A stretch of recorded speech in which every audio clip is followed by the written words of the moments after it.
Good evening everyone. स्वागत आप सभी का आपके अपने YouTube चैनल इंग्लिश विद आलोक सूद पर। आप लोगों के लिए टॉपिक लेके आए हैं ट्रांसफॉर्मेशन ऑफ सेंटेंसेस। आने वाली बहुत सारी एग्जामिनेशन के अंदर ये एक टारगेटेड टॉपिक है और बहुत ज्यादा मार्क्स जो हैं यहां से निकल के आते हैं। सो बच्चों की डिमांड आ रही थी बहुत टाइम से, तो हमें लगा कि एक वीडियो इसका बनना ही चाहिए। मोस्ट सॉट आफ्टर वीडियो है ये। सो आ जाइए मेरे साथ, शुरू करने जा रहे हैं इस टॉपिक को जिसका नाम है ट्रांसफॉर्मेशन ऑफ सेंटेंसेस।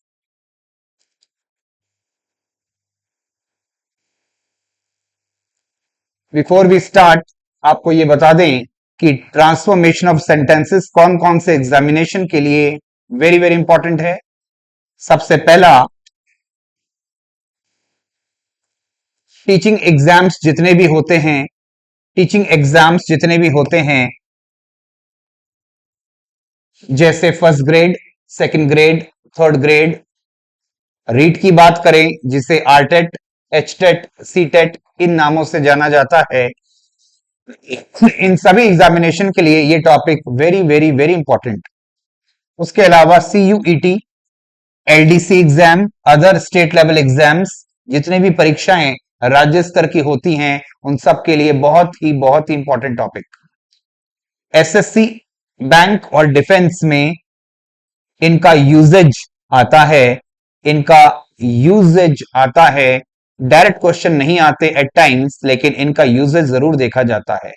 सो जब तक आपको फंडामेंटल्स की पूरी जानकारी नहीं होगी, यहां पर स्थिति थोड़ी डावाडोल होगी। तो बेहतर है कि हम फंडामेंटल्स पे काम कर लें, अभी मौका भी है और दस्तूर भी है। आइए मेरे साथ टॉपिक शुरू करते हैं, ट्रांसफॉर्मेशन ऑफ सेंटेंसेस।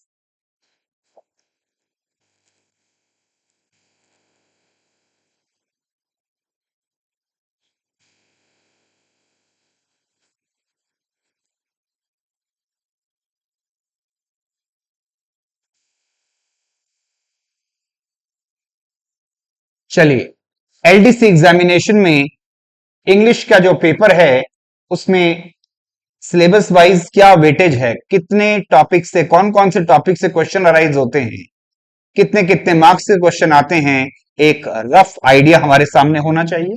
आइए मेरे साथ, एक इन्फोग्राफिक्स आपके सामने तैयार है, इसके तहत समझने की कोशिश करते हैं। तो इंग्लिश का जो हमारा एग्जाम का ब्लूप्रिंट है, एक्सक्लूसिव एलडीसी एग्जाम, उसके लिए अगर हम देखते हैं तो भाई साहब यहां पर 75 क्वेश्चन टोटल आते हैं। 75 क्वेश्चंस आर आस्क्ड, जिनमें से ट्रांसफॉर्मेशन ऑफ सेंटेंस के क्वेश्चनों की संख्या जो है भाई, प्रश्नों की संख्या रहती है 12 या 13। पहली बात, ट्रांसफॉर्मेशन का ही एक काइंड होता है एक्टिव एंड पैसिव वॉइस, जहां से प्रश्नों की संख्या 4 या 5 है। यहीं पर एक और टॉपिक आता है डायरेक्ट एंड डायरेक्ट स्पीच, ये भी ट्रांसफॉर्मेशन ऑफ सेंटेंसेस का ही टॉपिक है। यहां से भी क्वेश्चन आते हैं 4 या 5। अगर हम आगे चलते हैं तो यहां एक और टॉपिक आता है हमारा, जिसको हम कहते हैं degrees of comparison. Degrees of comparison, वहां से भी तीन चार क्वेश्चन उठ के आते हैं। अगर मैं पूरे ट्रांसफॉर्मेशन ऑफ सेंटेंस की बात करूं, अगर मैं पूरे ट्रांसफॉर्मेशन ऑफ सेंटेंस की बात करूं तो इन 12 या 13 क्वेश्चन के अलावा यहां से 4-5, यहां से 4-5 और डिग्रीज से 4-5 क्वेश्चन जुड़ जाते हैं। इसका मतलब कुल मिला के जो प्रश्नों की संख्या होती है, कहीं ना कहीं 25 से 28 के बीच में क्वेश्चन इसी टॉपिक से आता है। तो 75 क्वेश्चंस में से 25 से 28 क्वेश्चन मान के चलें आप, ये क्वेश्चन हमारे इस टॉपिक से आते हैं जिसका नाम है ट्रांसफॉर्मेशन ऑफ सेंटेंसेस। अगर हम ऑन द होल देखें तो भाई टेंसेस के 3 से 4 क्वेश्चन, कॉम्प्रिहेंशन के 3 से 4 क्वेश्चन, प्रीफिक्सेस एंड सफिक्सेस, यानी यहां पर एफिक्सेस टॉपिक से भी क्वेश्चन आया करता है। इडियम्स 3 या 4 क्वेश्चन, सिनोनिम्स के 5 क्वेश्चन, एंटोनिम्स के 5 क्वेश्चन, वन वर्ड सब्स्टिट्यूशन के 5 question, technical and official terms के 5 क्वेश्चन। उसके अलावा सेंटेंस करेक्शन, जिसमें subject verb agreement, adjective, connectives और आपकी ग्रामेटिकल प्रेसिशन को जांचने के लिए ये एग्जामिनेशन यहां से टॉपिक उठाए जाते हैं, क्वेश्चन बहुत बढ़िया बढ़िया यहां से निकलते हैं। आर्टिकल्स, डिटर्मिनर्स, प्रपोजिशन और लगभग लगभग टॉपिक आपके इस क्षेत्र से निकल के आते हैं। तो अगर हम टोटलिटी में देखें तो बहुत बड़ा वेटेज रखता है एक इकलौता टॉपिक, ट्रांसफॉर्मेशन ऑफ सेंटेंसेस। इसमें क्या कुछ आता है, कितना टाइम आता है, आओ मेरे साथ आगे चलते हैं।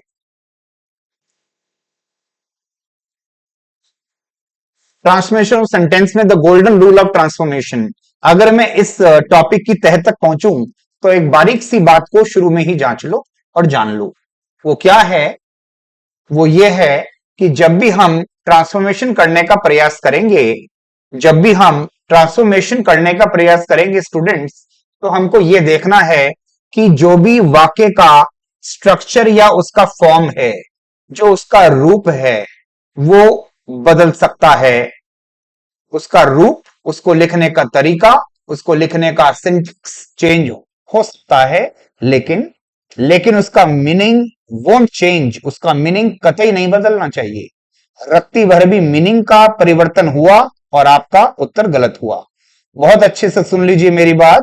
लिखने की शैली, लिखने का तरीका, लिखने का जो सिंटैक्स है वो चेंज हो सकता है, लेकिन अगर आप मीनिंग की बात करें तो मीनिंग चेंज करने का अधिकारी हम बिल्कुल भी नहीं है।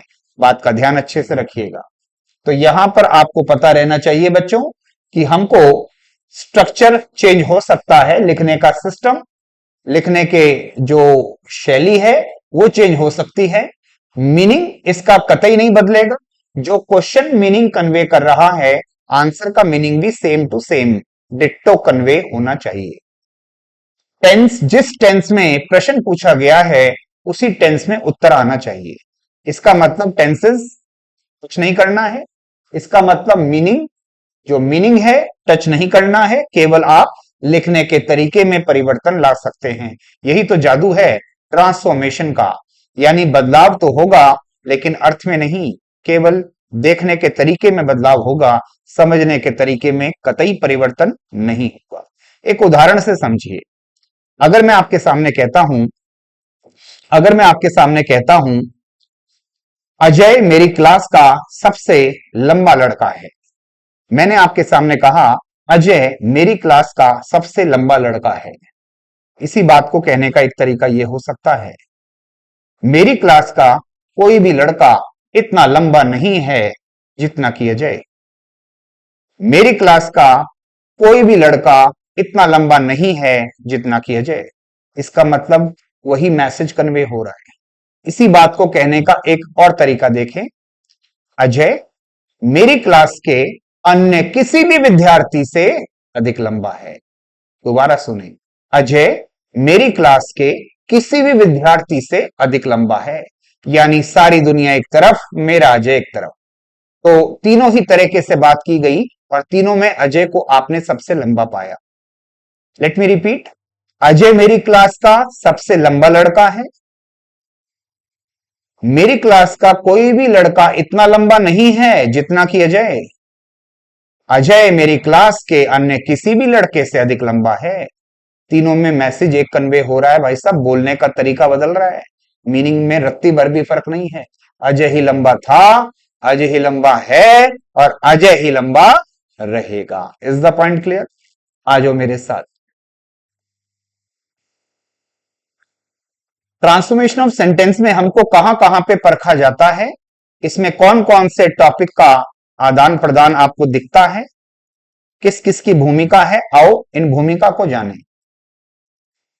तो भाई साहब, आपने एक टॉपिक पढ़ा होगा वॉइस, जिसमें एक्टिव वॉइस को पैसिव वॉइस में बदलते हैं और पैसिव वॉइस को एक्टिव वॉइस में बदलते हैं। अगर आपको याद हो तो इसमें लिखने का तरीका जरूर बदलता है लेकिन मीनिंग बिल्कुल नहीं बदलता, टेंस बिल्कुल नहीं बदलता। ये बात को ध्यान में रखें। तो ट्रांसफॉर्मेशन ऑफ सेंटेंसेस जो हमारा टॉपिक है, इसमें एक मुख्य अध्याय है एक्टिव वॉइस से पैसिव वॉइस और पैसिव वॉइस से एक्टिव वॉइस। और प्यारे बच्चों, ये टॉपिक मैं आपको अलहदा करवा चुका हूं। वॉइस टॉपिक के अंतर्गत हम इसको डिटेल्ड में पढ़ चुके हैं। तो जो वहां पढ़ा था, उस जितने भी कन्वर्जेंस थे उन सबको यहां पर हमको अप्लाई करना होगा। आ जाओ, दूसरा एक हमने टॉपिक पढ़ा है बच्चों, डायरेक्ट स्पीच का इनडायरेक्ट स्पीच बनाना या इनडायरेक्ट स्पीच का डायरेक्ट स्पीच बनाना। ये भी हमने टॉपिक अलहदा पढ़ लिया है, सेपरेट पढ़ लिया है और बहुत ही डेप्थ में जाकर, डिटेल में जाकर इस टॉपिक को हमने पढ़ा है। उसी टॉपिक से बहुत सारे प्रश्न आएंगे यहां पर, यानी वो वाला ज्ञान यहां काम आने वाला है भाई साहब। टॉपिक तो वही है, डिग्रीज कहो या ट्रांसफॉर्मेशन ऑफ सेंटेंस, राम कहो या रहीम कहो, बात एक ही है भाई। इसका मतलब यहां पर मामला ये भी ट्रांसफॉर्मेशन का है। लिखने की शैली बदल जाएगी, लिखने की शैली बदल जाएगी, लेकिन मीनिंग कतई नहीं बदलेगा। अगर इस बात को समझें तो ये ट्रांसफॉर्मेशन का दूसरा कंसेप्ट है। उसके बाद आता है बच्चों डिग्रीज। अगर मैं डिग्रीज की बात करता हूं तो ये अवस्थाएं होती हैं, ये अवस्थाएं होती हैं, या तो एडजेक्टिव की होती हैं या एडवर्ब की होती हैं। If I say good, better, best, tall, taller, tallest, slow, slower, slowest, happy, happier, happiest, वैसे भी डिग्रीज होती हैं।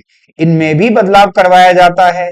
एग्जामिनर आपको 3 तरह की डिग्री देता है और आपको कहता है पॉजिटिव डिग्री से कंपैरेटिव पे जाके दिखाओ, पॉजिटिव डिग्री से सुपरलेटिव पर जाकर दिखाओ, सुपरलेटिव डिग्री से कंपैरेटिव पर आकर दिखाओ, सुपरलेटिव डिग्री से पॉजिटिव पर आकर दिखाओ, कंपैरेटिव से पॉजिटिव करके दिखाओ और कंपैरेटिव से सुपरलेटिव करके दिखाओ।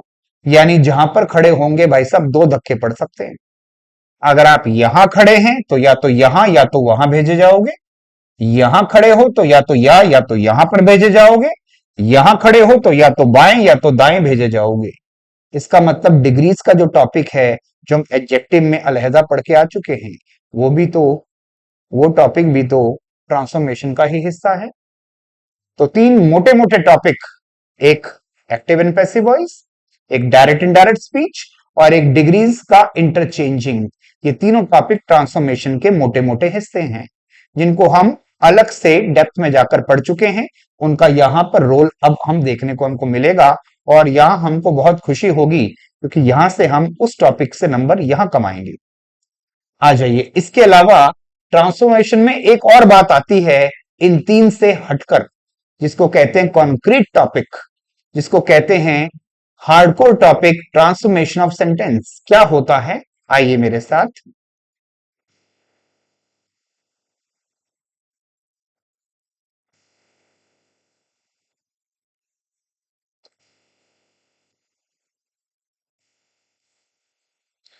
तो ट्रांसफॉर्मेशन में एक चौथा तरीका और है, जहां पर आपको जहां पर आपको एसर्टिव वाक्यों को इंटेरोगेटिव में या इंटेरोगेटिव वाक्य को एसर्टिव में बदलना होगा, एसर्टिव वाक्य को एक्सक्लेमेटरी कर देना होगा या एक्सक्लेमेटरी वाक्य को एसर्टिव करना होगा, एफर्मेटिव वाक्य का नेगेटिव बनाना होगा या नेगेटिव वाक्यों का एफर्मेटिव बनाना होगा।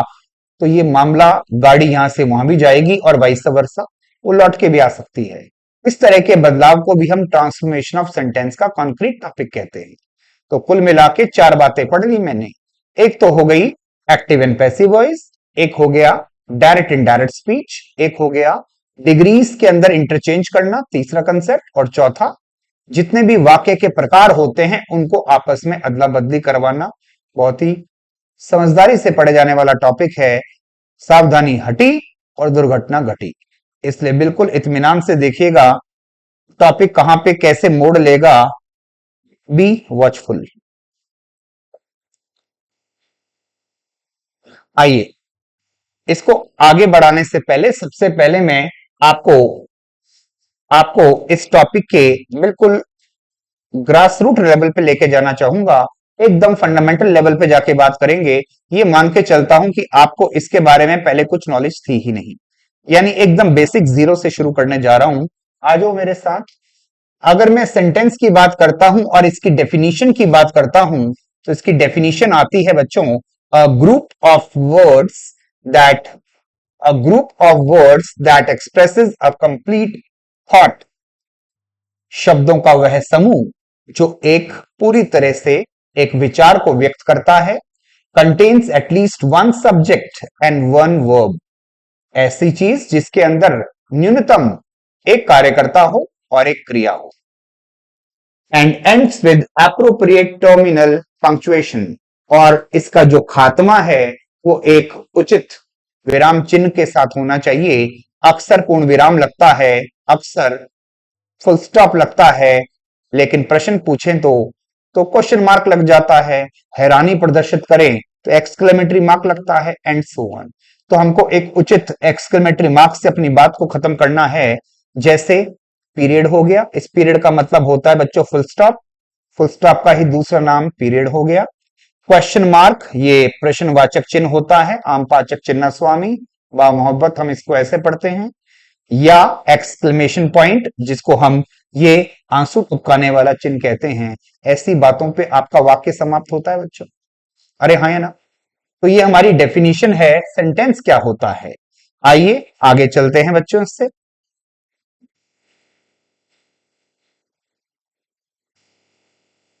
चलिए सभी जानकार ध्यान दें, और जो अनजाने हैं उनको तो ध्यान देना ही देना है।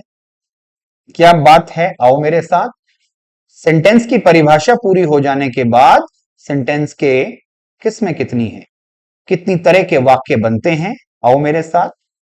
अगर मैं इनके काइंड्स पे चर्चा करता हूं तो पहला मसला आता है बच्चों एसर्टिव सेंटेंस।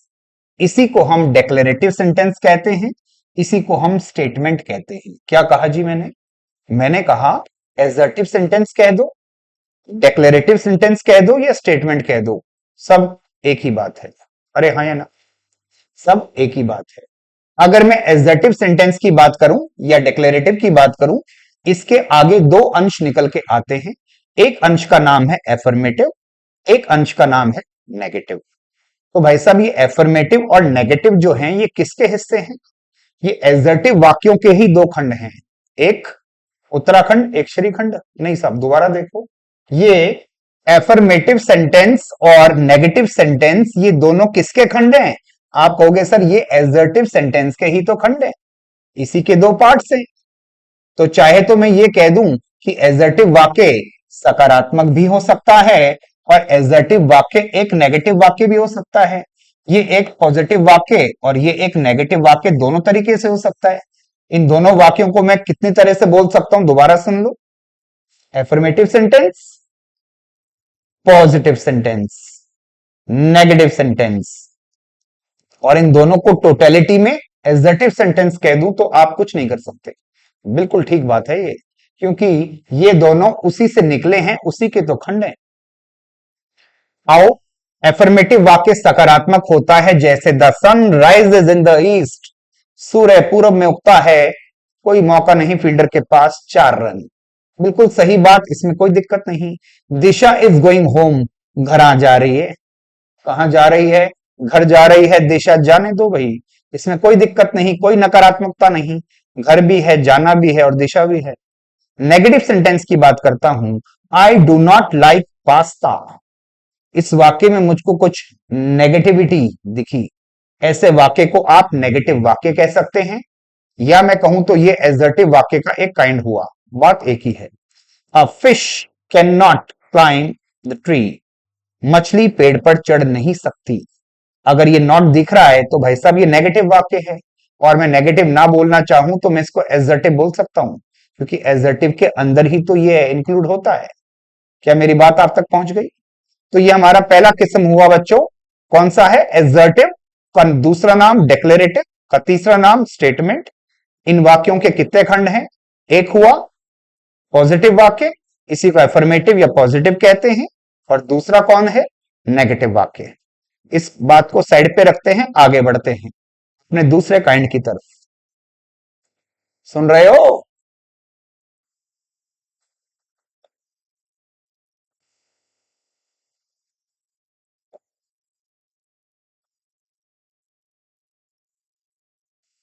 चलो भाई, अगला आता है सेंटेंसेस के काइंड्स की। अगर हम अध्ययन करते हैं तो यहां एक दूसरा मसला आता है इंटेरोगेटिव सेंटेंसेस। इसका मतलब ऐसे वाक्य जिनमें प्रश्न पूछा जाता हो। तो भाई साहब प्रश्न पूछने वाले वाक्य दो खंड में बढ़ जाते हैं। एक खंड का नाम होता है हेल्पिंग ऑफ फैमिली और एक का नाम होता है WH फैमिली। एक का नाम होता है हेल्पिंग ऑफ फैमिली, एक का नाम होता है WH फैमिली। दोबारा समझो बच्चों, हेल्पिंग ऑफ फैमिली क्या फैमिली होती है? इसका जो भी उत्तर आता है वो या तो हां में आता है या फिर ना में आता है। अगर मैं आपसे पूछूं डू यू लाइक म्यूजिक, क्या तुमको संगीत अच्छा लगता है, तो इसके उत्तर आपको देना पड़ेगा यस सर, नो सर। इसके अलावा तीसरा कोई ऑल्टरनेटिव आपके पास नहीं है। अगर मैं आपसे पूछूं अगर मैं आपसे पूछूं क्या राम ने रावण को मारा था, आपके पास दो ही जवाब हैं, यस सर, नो सर। तीसरा कोई जवाब नहीं, क्योंकि मैंने आपके सामने तीसरा कोई विकल्प छोड़ा भी नहीं। इसका मतलब आपके पास उत्तर देने के लिए बहुत ही संभावनाएं कम छोड़ी हैं, सीमित छोड़ी हैं।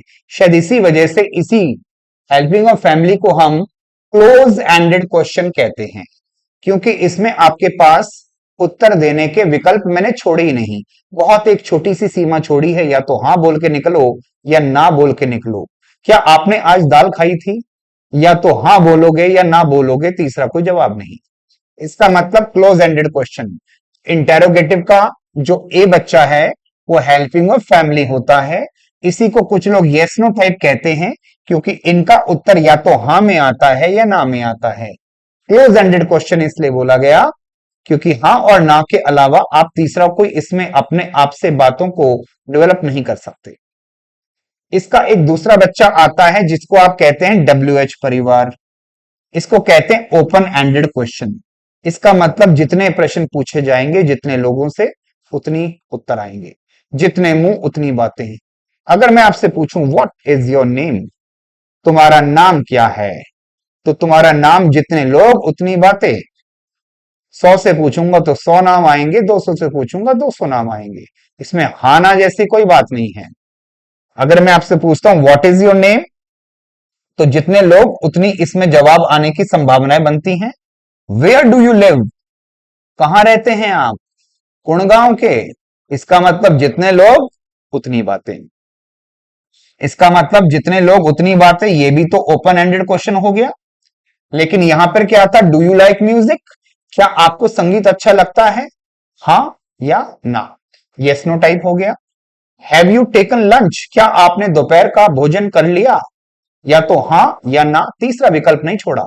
इस वजह से बच्चों हेल्पिंग वर्ब से शुरू होने वाले प्रश्नों को हम इंटेरोगेटिव की HV फैमिली कहते हैं, यस नो टाइप फैमिली कहते हैं, क्लोज एंडेड क्वेश्चंस कहते हैं। लेकिन WH परिवार से जब प्रश्न शुरू होता है तो जितने मुंह उतनी बातें। जितने लोगों से सवालात पूछे जाएंगे उतने ही आपको जवाब मिलते जाएंगे। इसको कहते हैं WH फैमिली से पूछे गए क्वेश्चन। इन दोनों ही तरह के जो वाक्य हैं, इनके लास्ट में आपको ये आम पाचक चिन्ह स्वामी जरूर दिखता है। हाँ जी, ये क्वेश्चन मार्क आपको जरूर दिखता है। ये हमारी सेंटेंस को पहचानने में दूसरी काइंड खत्म हुई। पहली काइंड कौन सी थी, मैं रिमाइंड कर लेता हूं भाई साहब। एसर्टिव, उसी को डेक्लेरेटिव, उसी को स्टेटमेंट कहते हैं, जिसके दो खंड हुए थे।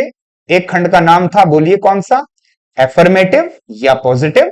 दूसरा खंड कौन सा था, नेगेटिव।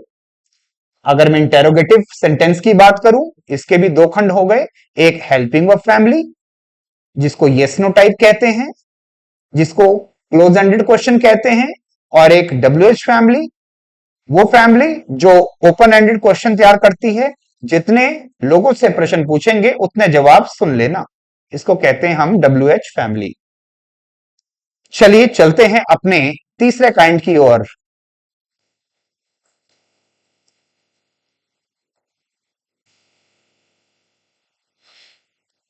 तो ध्यान से देखे जाने पर यहां एक चीज समझ आती है कि इंपेरेटिव सेंटेंसेस के काइंड में तीसरा, इसको कहते हैं इंपेरेटिव वाक्य। इंपेरेटिव वो वाले वाक्य होते हैं भाई, इसके भी कुछ खंड होते हैं। एक खंड का नाम है वर्ब की पहली फॉर्म से शुरू होने वाला वाक्य। ऐसे वाक्य जो वर्ब की पहली फॉर्म से शुरू हो। स्टैंड अप, वर्ब की first form. Write a letter, verb की पहली फॉर्म। कम हियर, वर्ब की पहली फॉर्म। शट अप, वर्ब की पहली form. Drive this car slowly, drive this car slowly. Drive से शुरू हो रहा है बेटा, वर्ब की पहली फॉर्म, इंपेरेटिव सेंटेंस। तो यहां पर पहली किस्म हमारी समाप्त होती है इंपेरेटिव वाक्य की, जिसका आगाज किससे होता है, वर्ब की पहली फॉर्म से। इसका जो दूसरी प्रजाति आती है उसको कहते हैं प्लीज या काइंडली से शुरू होने वाले वाक्य, जो किसी से जो किसी से रिक्वेस्ट करने का काम करते हैं, जो किसी से रिक्वेस्ट करने का काम करते हैं, ऐसे सेंटेंस प्लीज या काइंडली लिए होते हैं। अक्सर प्लीज काइंडली आपको सेंटेंस की शुरुआत में दिया जाता है, लेकिन हार्ड एंड फास्ट कुछ नहीं है। मैं कह सकता हूं कम हेयर प्लीज, वो भी ठीक है। इसका मतलब प्लीज या काइंडली का वाक्य में होना ये बता देता है कि होना हो वो आ गया, इंपेरेटिव वाक्य। तो अक्सर ये वाक्य की शुरुआत में ही दिखते हैं। Please listen to me carefully, मेरी बात को ध्यानपूर्वक सुने। Kindly take care of your health, कृपया अपने स्वास्थ्य का ध्यान रखें। इसका मतलब कहीं ना कहीं आपके लिए एक एंट्रीट किया गया है, आपसे एक रिक्वेस्टिव टोन तैयार की गई है, प्लीज काइंडली का जिक्र किया गया है। इंपेरेटिव की श्रेणी क्रमांक दूसरी, जबकि पहली श्रेणी में वर्ब की पहली फॉर्म वाले वाक्य थे। आ जाओ बेटा, इसका इंपेरेटिव वाक्यों में हमने ए पढ़ लिया, बी पढ़ लिया, बातें अभी और भी हैं, देखते रहिए आज तक।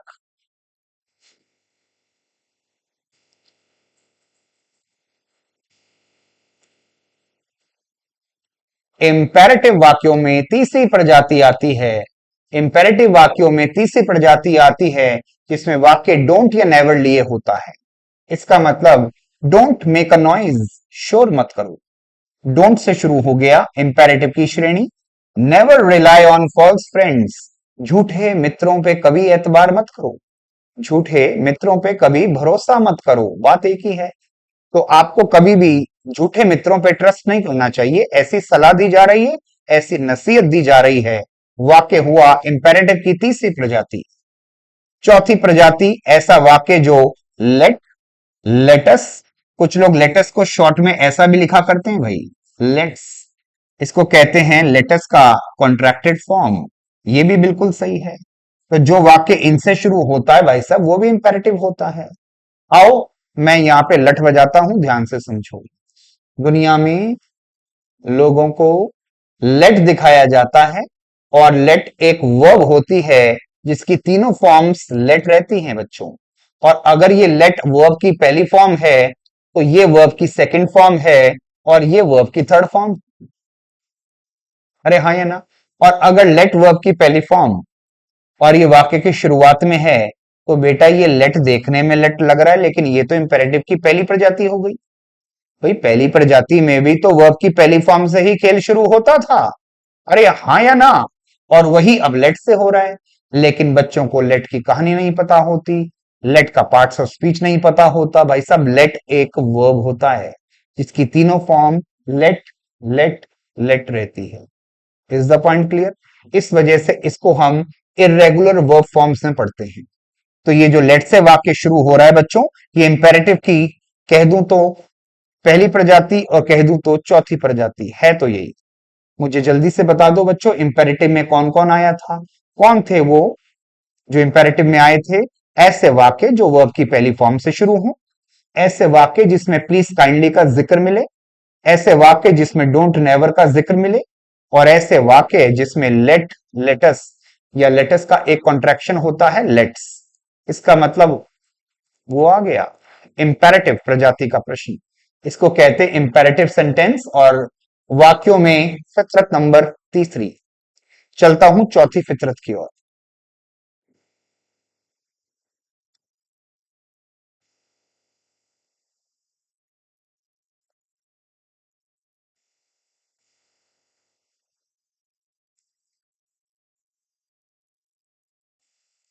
चलो भाई इस सेंटेंस को ध्यान से देखो। इसको हम कहते हैं ऑप्टेटिव सेंटेंस। कौन सा है?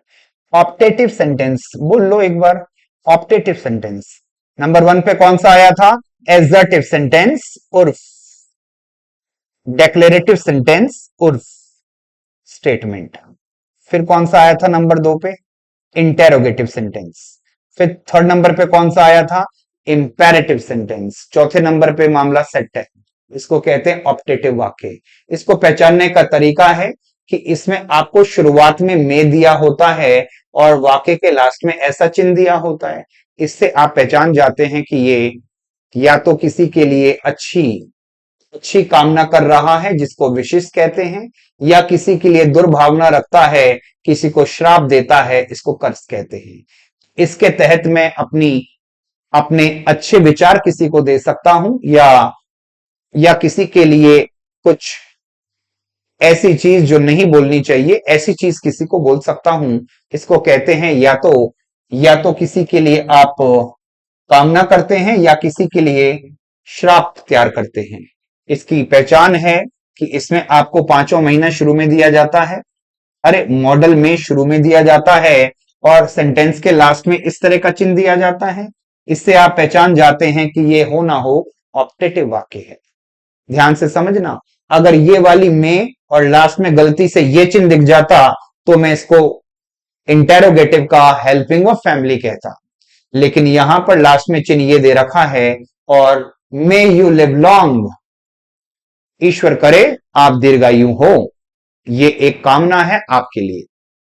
May you succeed in this exam, ऊपर वाला ऐसा करे कि आप इस एग्जाम के अंदर, इस परीक्षा में सफल हो जाएं। ये जो सक्सीड है बेटा, ये वर्ब की पहली फॉर्म होती है। तो भगवान करे, ऊपर वाला ऐसा करे कि आप परीक्षा में सफल हो जाएं, ये मेरी कामना है अपने स्टूडेंट्स के लिए। तो भाई साहब शुरू में से हो रही है, और यहां पर इस तरह का चिन्ह दे रखा है जिसको मार्क ऑफ एक्सक्लेमेशन या एक्सक्लेमेटरी मार्क कहते हैं।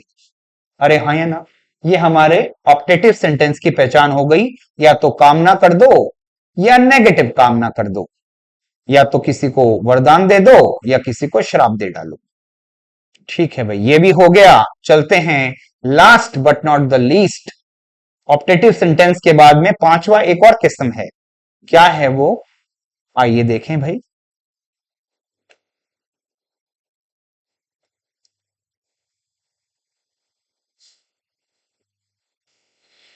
तो यहां पर एक और फितरत तैयार हुई जिसको कहते हैं एक्सक्लेमेटरी सेंटेंस, और ये सेंटेंसेस की दुनिया का 5वां और अंतिम किस्म होती है एक्सक्लेमेटरी वाक्य। इसमें आप हैरानी प्रदर्शित करते हो, आंखें बड़ी हो जाती हैं, मुंह बड़ा खुल जाता है, इसका मतलब वो आ गया एक्सक्लेमेटरी वाक्य। भाई साहब अगर ध्यान से देखें तो इसमें कई तरह के भाव तैयार होते हैं हैरानी वाले, लेकिन मुख्य तौर पर इसमें व्यक्ति की आंखें बड़ी हो जाती हैं और मुंह जो है वो बहुत ज्यादा बड़ा, खुशी के मारे, खुशी के मारे। हाँ जी, या मैं कहूं तो मुंह लटका देते हैं, बहुत लंबा सा मुंह लटक जाता है। या मैं कहूं या मैं कहूं तो व्यक्ति का मुंह ऐसे खुल जाता है और वो भौचक्का रह जाता है। ध्यान से देखें, हैरानी खुशी की, हैरानी गम की, और हैरानी ताज्जुब हैरत, ये सारे भावतोल जिसमें आप हैरान रह जाते हो, चकित रह जाते हो, ये चल क्या रहा है भाई, इसको कहते हैं आप एक्सक्लेमेटरी वाक्य। इसकी पहचानने का तरीका क्या है, तो बेटा इसकी जो पहली प्रजाति है उसमें हुर्रे, अलास, ओह, ब्रावो, इस तरह की बातें होती हैं, और इन शब्दों के इमीडिएट बाद में आपको एक्सक्लेमेटरी साइन दिया जाता है। अगर ये वाक्य के बीच में कहीं आ जाए तो समझ जाना एक्सक्लेमेटरी की पहली प्रजाति आ गई। कैसे पहचानेगा कोई बच्चा, अगर वाक्य के बीच में इस तरह के शब्द दिए जाएं, आउच, आयोडेक्स मलिए काम पे चलिए। अगर इस तरह का एड आपको वाक्य के बीच में कहीं देकर आंसू टपका रखा हो, एक्सक्लेमेटरी मार्क दिया हो, समझ जाना कि ये एक्सक्लेमेटरी का ए प्रजाति है। तो हुर्रे, अलास, ओ, आउच, ब्रावो, हिंदी में कहते हैं ओफो, अरे बारे, ऐसे शब्द आते हैं, इससे पहचान जाते हैं भाई वो आ चुका है।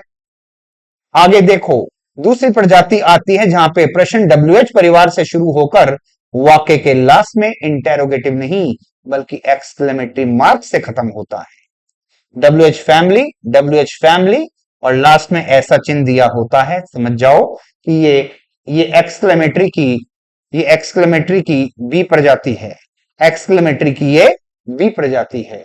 जैसे hurray, we have won the match, यो जीत गए, ये सारी खुशियां जो हैं हैरानी वाली हैं, और वो भी खुशी वाली हैरानी।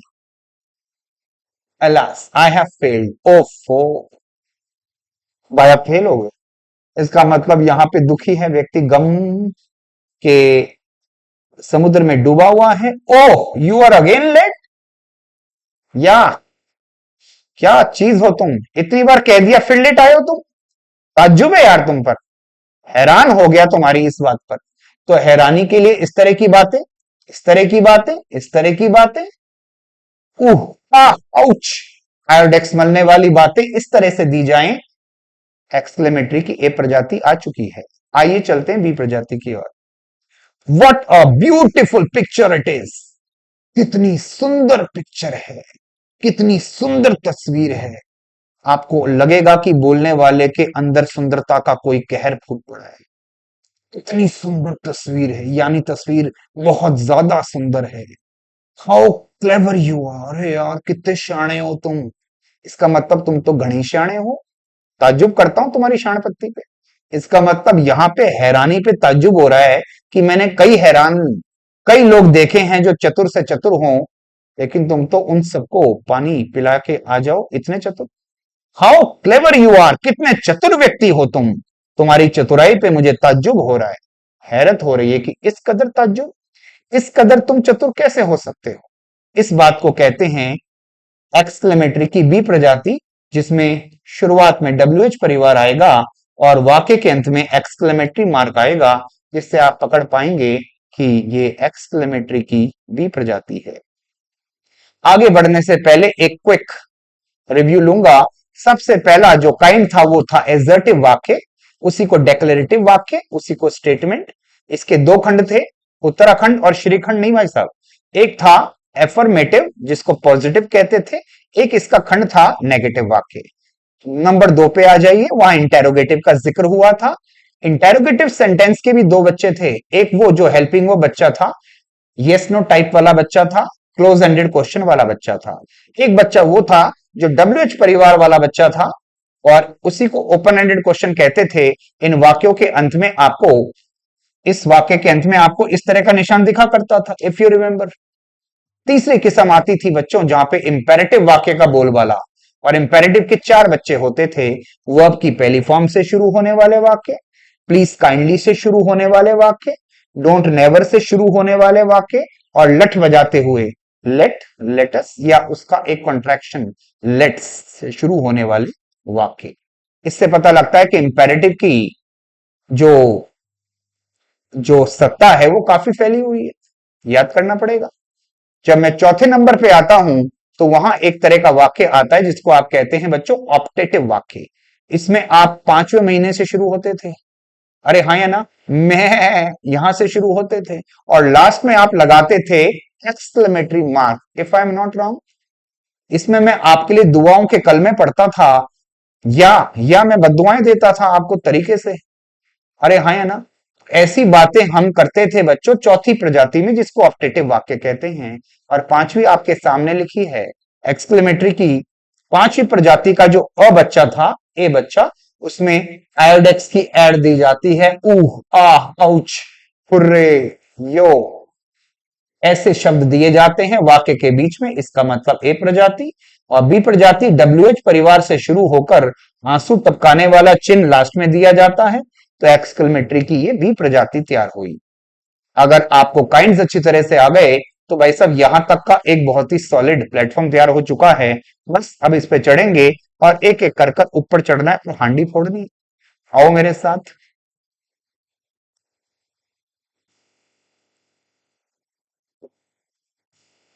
चलो चलते चलते इसको भी लपेट देते हैं भाई। हमने जब काइंड्स ऑफ सेंटेंसेस पढ़ लिए, जो टोटल कितने थे, कहेंगे सर 5।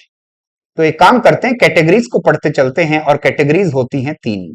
मैंने कहा कैटेगरीज होती है 3। काइंड्स कितने थे? 5। उनके कितने खंड थे वो याद रख लीजिएगा। अब आ रही है कैटेगरीज। कैटेगरीज क्या होता है भाई साहब, आप तो जानते हो, आपको तो पता है कैटेगरीज कितनी होती हैं। मैं तो महज एक औपचारिकता कर रहा हूं, मैं तो महज एक औपचारिकता कर रहा हूं। मैं तो सूरज को दीपक दिखा रहा हूं सिर्फ। आओ देखो, पहले तरह का जो कैटेगरी होती है उसको कहते हैं सिंपल सेंटेंस। इसको कहते हैं बेटा सरल वाक्य। सरल वाक्य वो होता है जिसमें एक उद्देश्य, एक विधेय, जिसमें सब्जेक्ट प्रेडिकेट दे रखा हो, एक सब्जेक्ट हो, एक वर्ब हो, बस, ज्यादा की आशा नहीं। ऐसे वाक्य को आप सिंपल वाक्य कहते हैं। एक कार्यकर्ता होता है, एक क्रिया होती है, आगे कुछ हो तो बढ़िया, नहीं हो तो जय श्री राम। इससे आप एक थॉट को दूसरे व्यक्ति तक पहुंचा देते हैं। एक सब्जेक्ट का और एक वर्ब का होना जरूरी है, बाकी कोई हो तो बढ़िया, नहीं हो तो जय श्री राम। वाक्य देखो बेटा, रानी ईट्स अ मैंगो, इसको कहते हैं सब्जेक्ट। रानी काम क्या कर रही, ईट्स, तो हमारा काम हो चुका है, ये अपने आप में एक सरल वाक्य बन चुका है। आगे एक ऑब्जेक्ट दिया है, दिया हो तो ठीक, ना दिया हो तो भी चलेगा। फिलहाल ये जो भी बात दे रखी है, रानी ईट्स, ये एक पूरा सेंटेंस हो गया, एक सरल वाक्य है, एक सब्जेक्ट है, एक वर्ब है, कोई मौका नहीं फील्डर के पास, सरल वाक्य। इसका मतलब सिंपल वाक्य वो होता है जो अपने आप में एक ही वाक्य होता है। कौशिक रोट अ लेटर, इसका मतलब कौशिक नाम का कोई सब्जेक्ट है, उसने लिखा, इसका मतलब इस क्रिया को अंजाम दिया। एक सब्जेक्ट दिया है, एक वर्ब दिया है, क्या लिखा, ये ऑब्जेक्ट भी दे रखा है। तो भाई साहब एक बात पूरा है, एक ही तो संदेश दिया है, संदेश तो एक ही आया। और कौन सा संदेश है, ऊपर वाले में रानी खाती है आम और नीचे वाले में कौशिक पत्र लिखता है। अरे हाँ या ना, ऊपर वाले में रानी खाती है आम और नीचे वाले में कौशिक ने लिखा क्या, एक पत्र। अगर ध्यान से देखें तो यहां पर एक मैसेज कन्वे होता है, एक ही तो सब्जेक्ट है, एक ही तो वर्ब, एक ही तो सब्जेक्ट है, एक ही तो वर्ब है, इसका मतलब एक ही तो वाक्य है। अगर मैं इसको उठाकर इस तरह से झटका मारूं तो भी एक ही वाक्य निकल के आएगा और वो ये वाला, इसको झटका मारूं तो एक ही वाक्य निकलेगा, वो ये वाला, दूसरा वाक्य इससे निकलने वाला नहीं है। ऐसे वाक्य को हम सरल वाक्य कहते हैं। तो ये एक सब्जेक्ट एक वर्ब के साथ सत्ता जमाता है, इसको सरल वाक्य कहते हैं। और गणित की भाषा में इसको कह सकते हैं अपने आप में एक वाक्य, अपने आप में एक वाक्य, इसलिए सरल वाक्य। आओ चलते हैं बेटा, कैटेगरीज की दुनिया में दूसरी कैटेगरी आती है,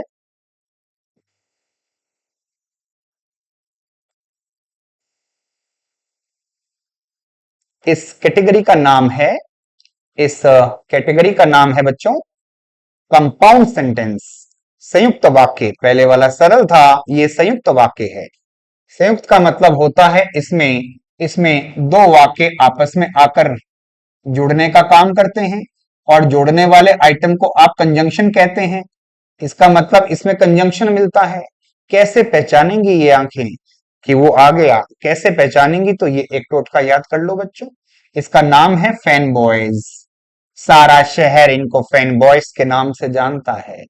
इसका मीनिंग क्या होता है, एफ का मतलब फॉर, एंड, नॉर, बट, और, यट, सो, ये सारे के सारे जो कंजंक्शन दिख रहे हैं बच्चों, अगर ये किसी वाक्य में दिख जाएं तो इनको हम कहते क्या हैं, इनको हम कहते क्या हैं बच्चों, इनका नाम रखा जाता है कोऑर्डिनेटिंग कंजंक्शन। ये वाक्य को कोऑर्डिनेट करके जोड़ के देता है। और अगर जोड़ना है तो भाई साहब जो जुड़ सकता है वो झटके मारने पे अलग अलग गिर भी सकता है। यानी कुल मिला के दो वाक्य आपको स्वतंत्र रूप से दिख जाएंगे। ऐसे वाक्य को आप कहते हैं बच्चों कौन सा जी, इसको आप कहेंगे कंपाउंड सेंटेंस। क्या होता है, इसमें इंडिपेंडेंट क्लॉज एक और इंडिपेंडेंट क्लॉज दूसरा आपस में मिलते हैं और मिलकर अपना जीवन आगे की ओर बढ़ाते हैं, कोई दिक्कत नहीं। और जोड़ने वाले आइटम ये हरे रंग में लिखे हैं जिनका ये प्रसारित रूप है। अगर ये दिख जाए तो समझ जाना इन आइटम का नाम कंजंक्शन होता है, और जिस वाक्य में ये टपकाया जाए बस वही वाक्य कंपाउंड सेंटेंस होता है। ठीक है, आओ मेरे साथ, राज एंड श्रद्धा वेंट होम। अगर मैं इस वाक्य को ध्यान से पढ़ूं तो समझो बात को, एक तो वाक्य छुपा हुआ है राज वेंट होम, और एक वाक्य छुपा हुआ है श्रद्धा वेंट होम। आप कहोगे सर सच बोलूं, इसमें दो वाक्य छुपे हुए हैं, एक तो राज घर गया, एक श्रद्धा घर गई, और दोनों को जोड़ने के लिए आपने एक फैन बॉयज में से आइटम निकाला और इस आइटम का यूज कर लिया। इसका मतलब ये कंपाउंड सेंटेंस है, कोई मौका नहीं किसी के पास। आगे आ जाओ बेटा, रानी इनवाइटेड मी, रानी ने मुझे दावत दी, रानी ने मुझे बुलाया। आई केम हियर, मैं यहां आया, बीच में लिखा है इसीलिए। तो रानी ने मुझे बुलाया एक वाक्य, मैं यहां चला आया दूसरा वाक्य, और दो वाक्यों को जोड़ने के लिए एक कंजंक्शन है सो, जो इस कंपनी का माल है। देख रहे हो विनोद, इस कंपनी का माल है, इसका मतलब कंपाउंड सेंटेंस हो गया। ही स्टडीड हार्ड, मेहनत तो खूब करी थी भाई, फेल हो गया। इसका मतलब मेहनत तो करी थी लेकिन परिणाम बिल्कुल विपरीत आ गया, एकदम कंट्रास्ट वाला रिजल्ट आया है। मेहनत करी थी, अक्सर मेहनत करके बच्चा पास होता है, फेल हो गया। इसका मतलब कंट्रास्टिंग कंजंक्शन डाला गया, बट, शायद बट भी इसी दुनिया का माल है। इसका मतलब इसमें दो वाक्य छुपे दिखेंगे, एक ये रहा एक ये रहा, साफ दिख जाएगा, इसमें कोई दिक्कत नहीं। मैंगो और orange is sour, mango is sour, orange is sour. आम खट्टा है, नारंगी खट्टी है। कितने वाक्य छुपे दिख रहे हैं? एक में तो आम खट्टा है, एक में नारंगी खट्टी है। दो वाक्य किससे जुड़ रहे हैं भाई? कहां का माल है? सर यहां का माल है। तो इसका मतलब सर इसमें दो वाक्य छुपे दिख रहे हैं, हिडन। आंखें चाहिए, दिख जाएगा, नहीं दिखे तो इनसे पहचानना है। फैन बॉयज अगर ये वाक्य में आ जाए तो उस वाक्य को मैं कंपाउंड सेंटेंस बोलूंगा। आजकल अच्छी अच्छी परीक्षाओं में अच्छे अच्छे क्वेश्चन आते हैं। एक प्रश्न देता है एग्जामिनर और बोलता है बेटा वाक्य की कैटेगरी पहचान के बताओ। आंखें पारखी होंगी, फंडामेंटल स्ट्रांग होंगे, तो सेकंड के 100वें हिस्से में खेल जाओगे खेल। नहीं तो प्रश्न भी इसी मानसिकता से आएगा कि सेकंड के 100वें हिस्से में उड़ा जाए आपको। आ जाओ बेटा। इसके बाद हम चलते हैं बेटा तीसरी प्रजाति पर, जिसको कहते हैं कॉम्प्लेक्स सेंटेंस। अगर मैं कंपाउंड सेंटेंस को गणित का नंबर देना चाहूं तो ये 2 नंबर का माल है, क्योंकि इसमें मुझको दो इंडिपेंडेंट क्लॉज कह दूं या दो इंडिपेंडेंट वाक्य कह दूं जो इन कंजंक्शन की मदद से जुड़ जाते हैं। और अगर मैं किसी वाक्य को पकड़ के एक झटका मारूं तो दो वाक्य अलग अलग दिशा में जाके गिरेंगे। अरे बोलो हाँ या ना? इससे पता लगता है कि ये कंपाउंड वाक्य है। चलो बेटा आगे चलते हैं हम मिश्रित वाक्य पे, जिसको कॉम्प्लेक्स सेंटेंस का नाम दिया गया है। Complex sentence. अब इस टॉपिक को छेड़ा है तो फिर तबीयत से छेड़ेंगे, ताकि कोई बच्चा ये ना कहे कि कोई एस्पेक्ट छूट गया सर। जी। आप किसी भी जगह से पढ़ाई कर रहे हो, यहां पर पढ़ने के बाद कोई ऐसा एस्पेक्ट नहीं छोड़ा जाएगा जो आप कहो कि रह गया सर। सारे के सारे हम डिटेल में पढ़ेंगे, इत्मीनान से पढ़ते रहिए। यहां आपके सामने कुछ चिन्ह दे रखे हैं भाई, आप अगर यहां पर घूम के आना चाहें तो घूम के आ सकते हो। बस ऐसे टच करना है और सीधे पहुंचेंगे वहीं तक ही। इसका लिंक वगैरह हम अपने डिस्क्रिप्शन के अंदर डाल देंगे, वहां से आप इत्मीनान से उठाइएगा और घूम के तो आइएगा। आ जाओ बेटा।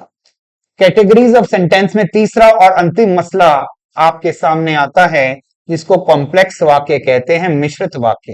भाई मेरी भाषा में बचपन से इसको डेढ़ वाक्य कहते हैं, डेढ़ वाक्य कहते हैं। इसका मतलब एक नहीं, दो नहीं, बीच का रास्ता पकड़ना है, डेढ़ वाक्य। कैसे पकड़ेंगे इस बात को? ऐसे वाक्यों को पहचानने के लिए क्या किया जाए? तो इसके लिए आपको सबसे पहले देखना है, एक बात दे रखी है मुझको, ध्यान से देखो बेटा। इफ यू स्टडी, हिंदी करूं, यदि तुम पढ़ोगे, इस कॉमा से इधर जो भी लिखा है एक बार इसका अनुवाद करो। इफ यू स्टडी, यदि तुम पढ़ोगे।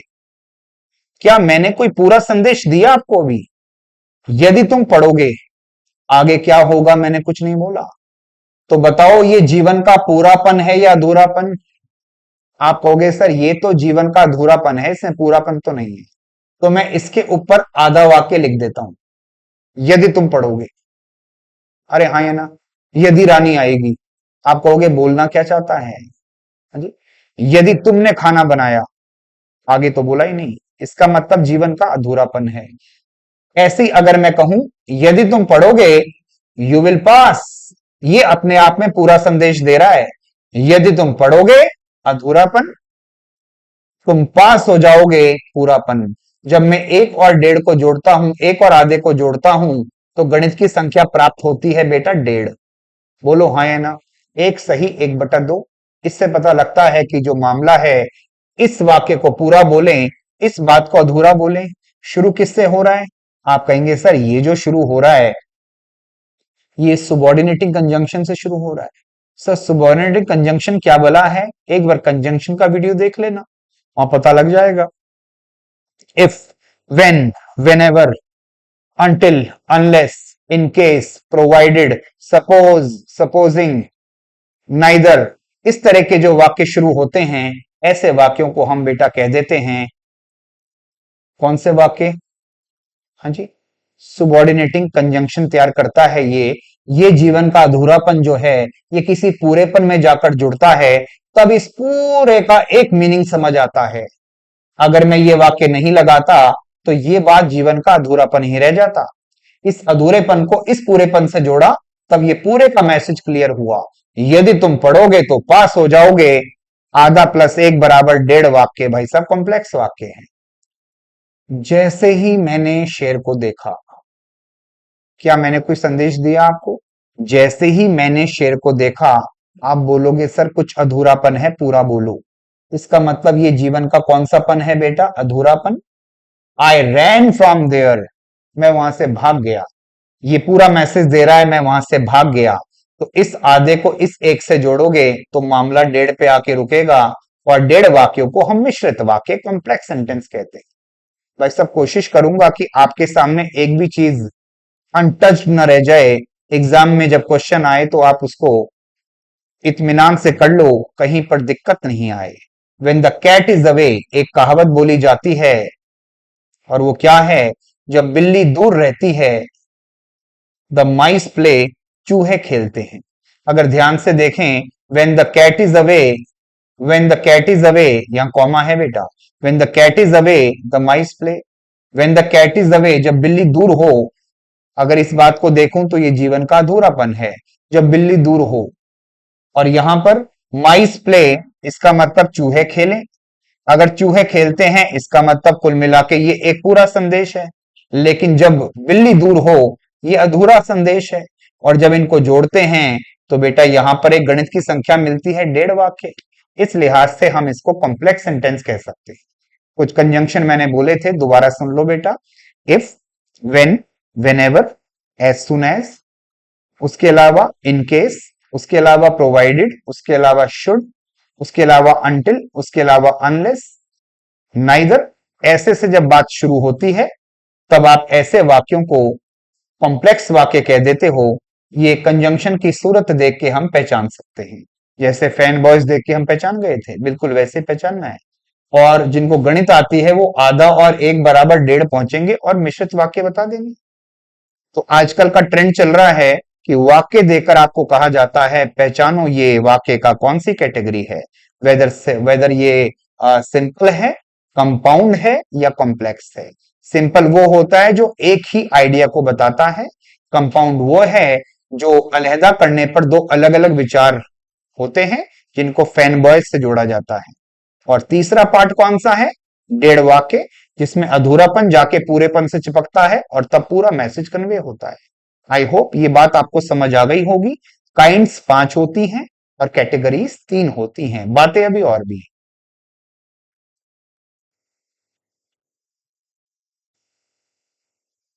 तो भाई अब हम आ रहे हैं अपने कॉन्क्रीट टॉपिक पर, और वो कॉन्क्रीट टॉपिक क्या है? वो कॉन्क्रीट टॉपिक हमारा है ट्रांसफॉर्मेशन ऑफ सेंटेंस, यानी एफर्मेटिव से नेगेटिव कैसे करना है, नेगेटिव से एफर्मेटिव कैसे करना है। अरे हाँ या ना? इंटेरोगेटिव से एजर्टिव कैसे बनाना है, एजर्टिव से इंटेरोगेटिव कैसे बनाना है। इन बातों को पढ़ने की तैयारी है। आओ मेरे साथ हम इस इंफोग्राफिक को देखते हैं।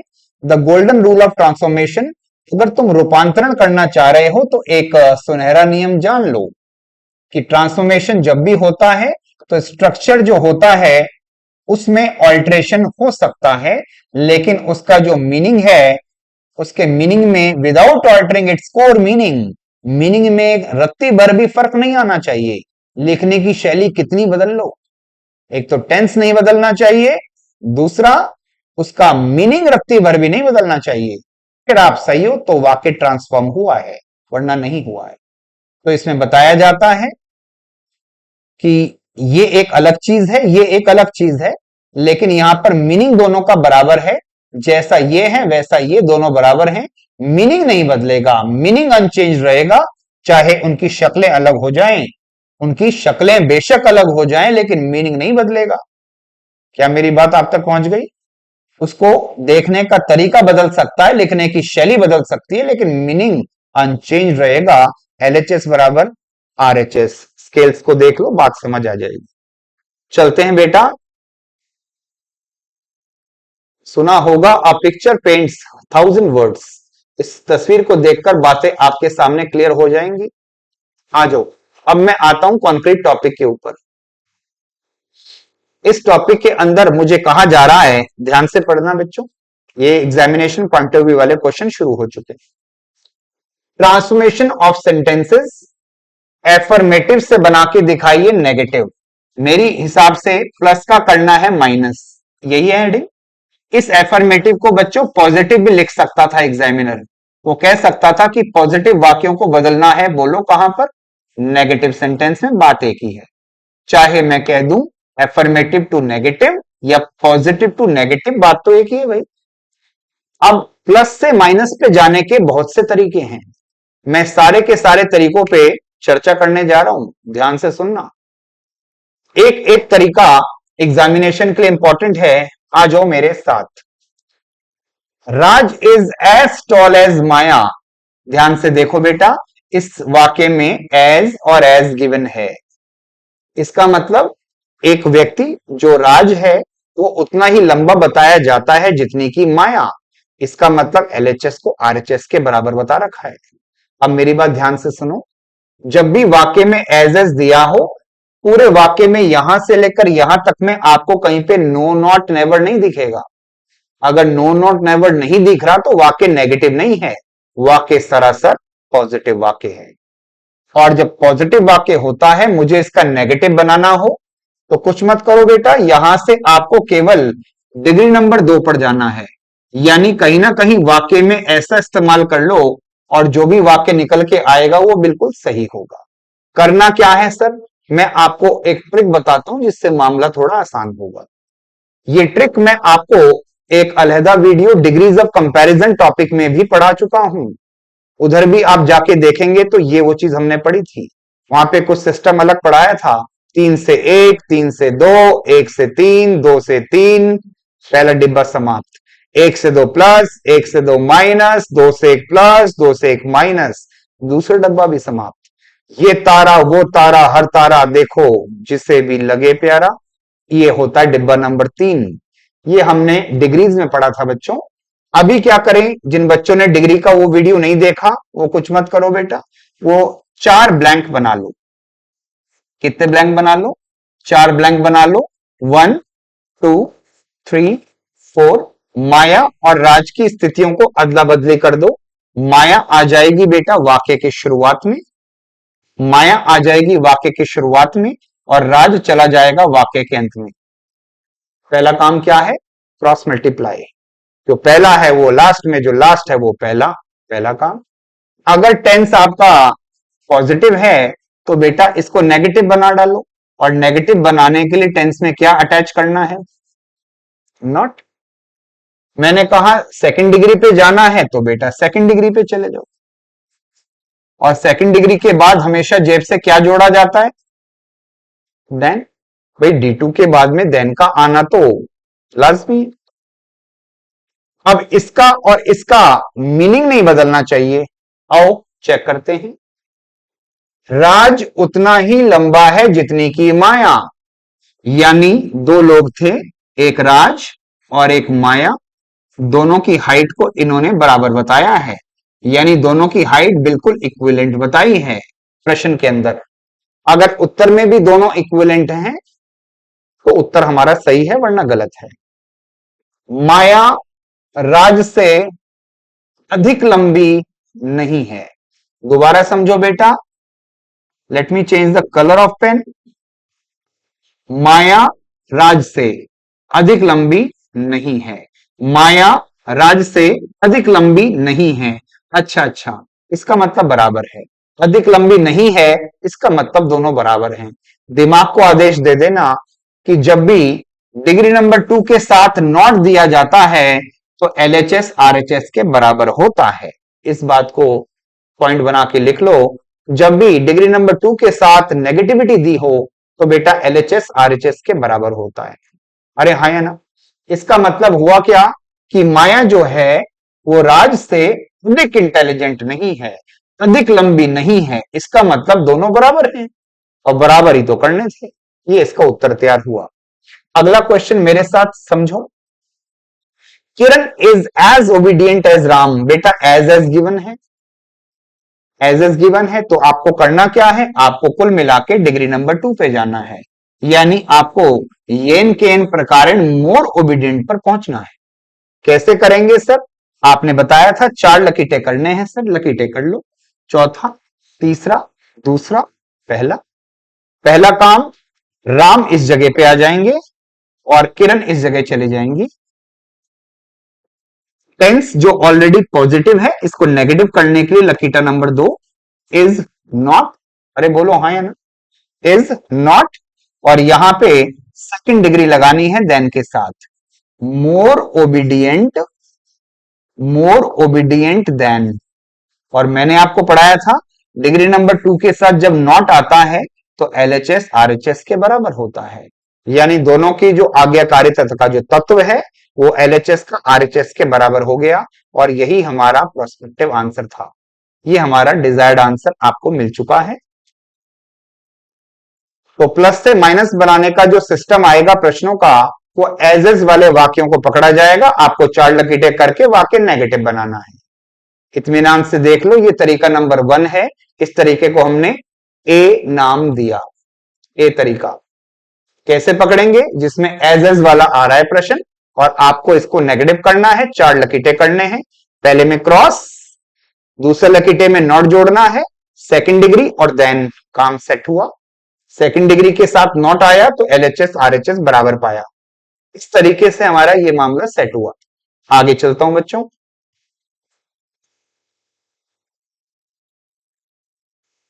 इस वाक्य को ध्यान से पढ़ो, इस वाक्य को ध्यान से पढ़ो भाई। इस सेंटेंस को इत्मीनान से पढ़िए, क्या लिखा है भाई, बोलिए। इस वाक्य को ध्यान से पढ़ो। Kashmir is more beautiful then Shimla. मुझे लगता है इसमें आपको डिग्री नंबर 2 दे रखी है और उसके बाद देन दे रखा है। मुझे लगता है कश्मीर ज्यादा सुंदर है शिमला से, यानी कश्मीर के नंबर ज्यादा बताए जा रहे हैं शिमला से। अरे बोलो हाँ या ना, कश्मीर अधिक सुंदर है। अब जब मैं उत्तर निकालूंगा तो भी कश्मीर ही अधिक सुंदर रहना चाहिए। क्या करें सर? तो एक काम करो, ऐसे समय पर आप डिग्री नंबर 1 पे चले जाओ। आपको ब्यूटीफुल का यूज करना है और मामला सेट होगा। ये कैसे होगा सर? भाई सब 4 लकीटे करो, 1 2 3 4, 1 2 3 4। पहला काम क्या करें? तो वही सिस्टम है, क्रॉस मल्टीप्लाई। तो शिमला जी तो यहां आ जाएंगे और कश्मीर यहां चले जाएंगे। पहला काम तो वही था जो अभी इससे पहले किया था। दूसरा काम, दूसरा काम क्या है? ये जो टेंस दे रखा है इसको नेगेटिव कर दो, इज नॉट। अब चूंकि मेरे कदम नेगेटिव वाक्य की तरफ बढ़ रहे हैं तो प्यारे बच्चों यहां पर आगाज सो से होगा, अंजाम ऐसे होगा, और इन दोनों के बीच में डिग्री नंबर 1 भरनी है, यानी ब्यूटीफुल। सो एस के बीच में डिग्री 1 आ जाएगी, ब्यूटीफुल। एक बार वाक्य का अर्थ देखो। Shimla is not so beautiful as Kashmir. Shimla उतना सुंदर नहीं है जितना कश्मीर। प्रश्न भी यही कह रहा था, कश्मीर ज्यादा सुंदर है शिमला से। उत्तर भी वही कह रहा है। ये हमारा हुआ भाई साहब तरीका नंबर 2। कैसे पकड़ेंगे बात को? सेकंड डिग्री और देन दे रखा है तो कुछ मत करो, पहली डिग्री पे चले जाओ। तो हॉटर की पहली डिग्री क्या होती है भाई साहब? हॉट। यहां से चले जाओ, काम खत्म होगा। 4 आपको ब्लैंक बनाने हैं, पहला, दूसरा, तीसरा, चौथा। क्या बढ़ाया था मैंने? सबसे पहले इनको वज्र गुणा करेंगे तो ये जगह हमारी मई को मिलेगी, ये जगह हमारी जून को मिलेगी। टेंस पॉजिटिव है, इसको नेगेटिव तड़का लगा दो तो यहां पे इज नॉट आ गया। चूंकि मेरे कदम नेगेटिव वाक्य में बढ़ रहे हैं तो तीसरे लकीटे की शुरुआत सो से, अंजाम एस से, और इसके बीच में डिग्री नंबर 1 भर दो। प्रश्न क्या कहता था? जून ज्यादा गर्म है मई से। मई उतना गर्म नहीं है सर जितना जून। बात तो वही है, लिखने का तरीका बदल गया लेकिन मीनिंग रत्ती भर भी नहीं बदला। ये पॉजिटिव वाक्य से नेगेटिव वाक्य बनाने का तरीका नंबर दूसरा। इसको हमने बी नाम दिया है, इसको हमने बी नाम दिया है। इत्मीनान से वीडियो को रोक लेना, पॉज कर लेना, अच्छे से समझ लेना, वाक्यों को अपने हाथ से करके देखना। The more you practice the better you become. इत्मीनान से करेंगे तो दिग्गज बन जाएंगे, इत्मीनान से क्वेश्चन होते चले जाएंगे। आओ बेटा, सिलेक्शन वाली सीरीज को आगे बढ़ाते हैं।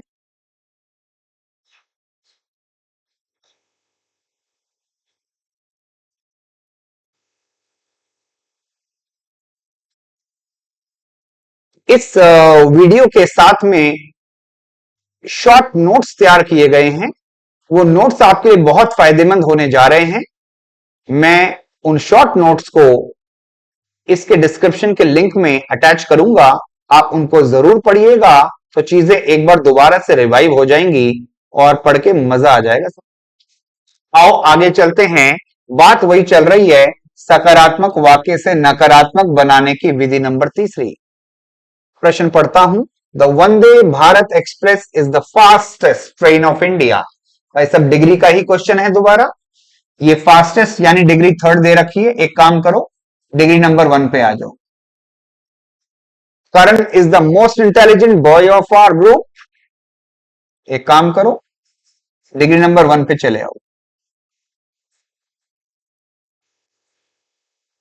जो लोग डिग्रीज पढ़ चुके हैं मेरे से, उनको पता है कि पहले डिब्बे की पहली बात है 3 से 1 पे जाना है, 5 लकीटें। वही बात मैं आपकी भाषा में करूंगा। तो जब आप थर्ड डिग्री पे खड़े हो, 1 पे जाना है, तो आपको बेटा यहां पे 5 ब्लैंक बनाने होते हैं। बोलिए कितने ब्लैंक? 5 ब्लैंक। इन ब्लैंक की लोकेशन पोजीशन याद रखिएगा। सबसे पहला काम क्या है? तो सबसे पहला काम है, जब भी आपको थर्ड डिग्री से 1 पे जाना हो, प्यारे बच्चों, इस जगह को आप बदल देते हैं नो अदर में। पहला लकीटा नो अदर को समर्पित। दूसरा लकीटा वर्ब की थर्ड फॉर्म के बाद में जो भी दे रखा है, ट्रेन ऑफ इंडिया जो भी दे रखा है वो ऐसे का ऐसा आ जाएगा। तीसरा जो ब्लैंक है वो टेंस को समर्पित होना चाहिए। टेंस ये वाला है तो ये वाला आएगा। क्योंकि मेरा सेंटेंस नेगेटिव हो गया बच्चों, इसलिए मैं यहां पर चौथे लकीटी की शुरुआत सो और अंजाम ऐसे करूंगा, और इन दोनों के बीच में हमेशा डिग्री नंबर 1 आती है। सो फास्ट एज, और जो भी मूवी का हीरो था द वंदे भारत एक्सप्रेस, वो फिल्म का हीरो लास्ट में आ जाएगा, द वंदे भारत एक्सप्रेस। ये हमारा आंसर तैयार हुआ बच्चों। वंदे भारत एक्सप्रेस भारत की सबसे तेज चलने वाली रेलगाड़ी है। भारत की कोई भी रेलगाड़ी इतनी तेज नहीं चलती जितनी वंदे भारत एक्सप्रेस। लिखने का तरीका बदल गया है लेकिन मीनिंग बिल्कुल नहीं बदला है, मीनिंग वही का वही है। Karan is the most intelligent boy of our group. तो भाई सब पहला काम क्या है? 3 पे खड़े हैं, आपको केवल 1 पे जाना है। इसके लिए आपको 5 ब्लैंक बना लेने चाहिए। 5 4 3 2 1। उसके बाद जब भी ऐसा व्यवस्था होती है तो शुरुआत आपको नो अदर से करनी होती है। थर्ड डिग्री के बाद में जो भी दिया है उसको यहां लिखा जाता है, boy of our group, boy of our group. तीसरा जो है ये टेंस को समर्पित, टेंस जो भी दिया है वही आएगा। चूंकि वाक्य नेगेटिव है तो चौथे की शुरुआत सो से होगी और इसका अंत एस से होगा, और इसके बीच में डिग्री नंबर 1 आती है बच्चों। और फिल्म का हीरो जो भी है उसको यहां लगा दो, करण। आंसर वही है, मीनिंग नहीं बदला, ध्यान से देखो। Karan is the most intelligent boy of our group. Karan हमारे समूह का सबसे होशियार लड़का है। हमारे समूह का कोई भी लड़का इतना होशियार नहीं है जितना कि करण। करण ही था इंटेलिजेंट, करण ही आज भी सबसे इंटेलिजेंट है। इसका मतलब मीनिंग नहीं बदला, ये ट्रांसफॉर्मेशन का तीसरा। इसको कहते हैं प्लस से माइनस जाने की विधि नंबर सी। विधि नंबर सी। एक बार यहां तक देख लीजिए बच्चों, फिर हम आगे बढ़ते हैं, बातें अभी और भी हैं।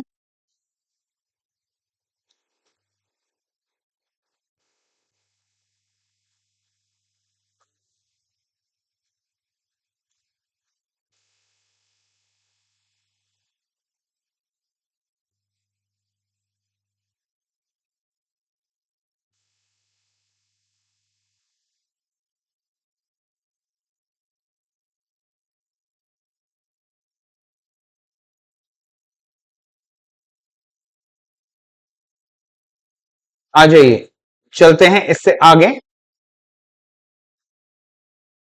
आगे बढ़ने से पहले एक गणित समझ लेते हैं कि माइनस इंटू माइनस बराबर प्लस, यानी जब मैं नेगेटिव के साथ नेगेटिव को जोड़ता हूं तो मामला कहीं पॉजिटिव होके निकलता है। ये गणित का सूत्र है।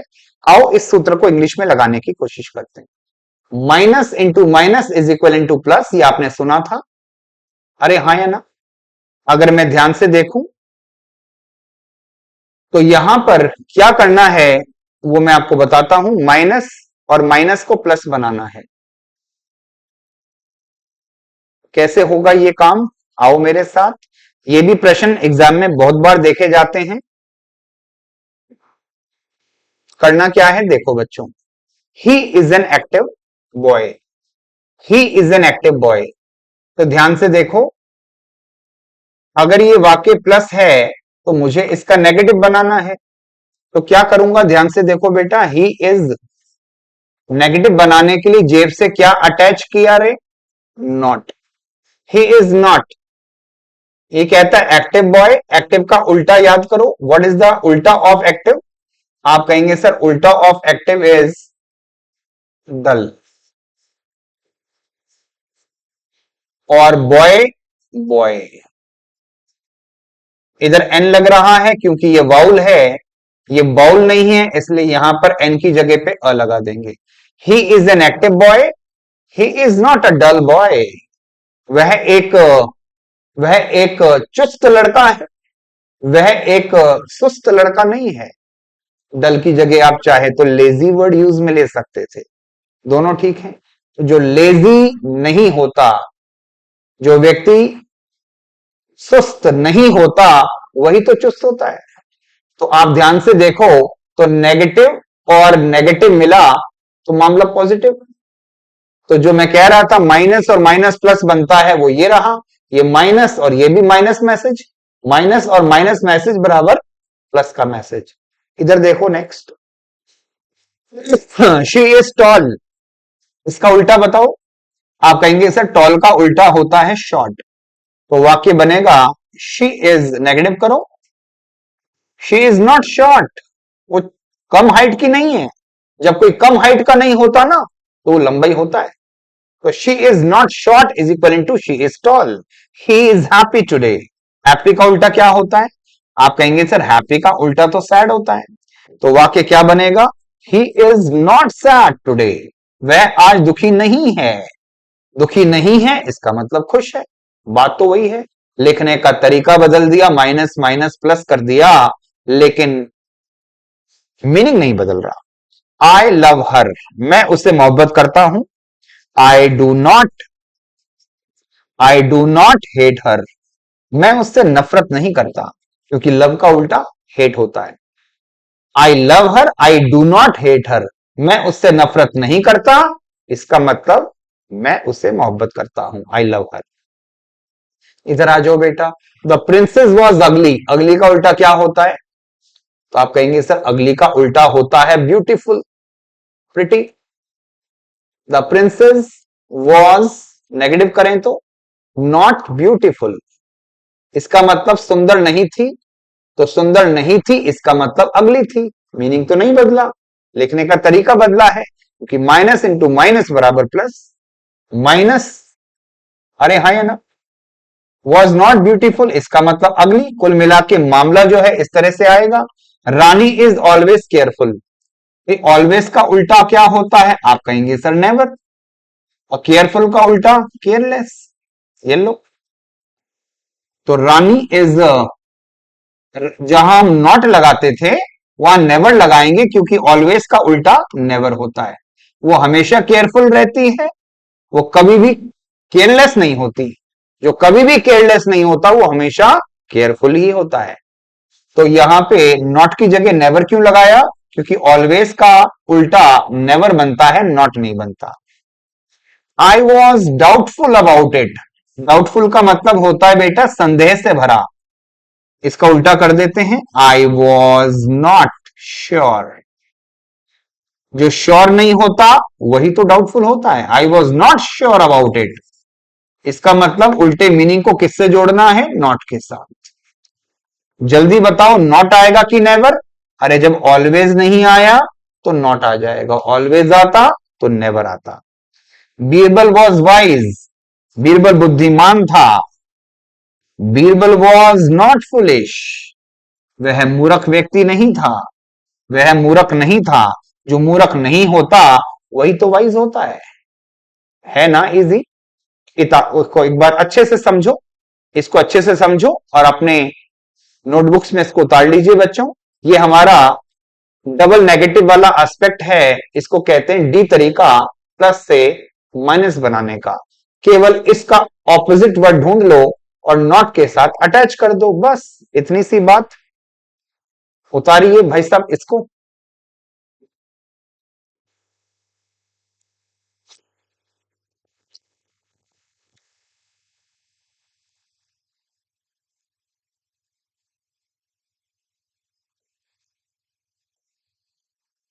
चलो आगे चलते हैं, इंफोग्राफिक से समझें। अलोन और ओनली, इसका मतलब होता है सिर्फ, इसका मतलब होता है सिर्फ। तो जब भी मामले पर सिर्फ की बात हो तो आपको नन बट से बात को शुरू करना है। नन बट व्यक्ति के लिए यूज होता है।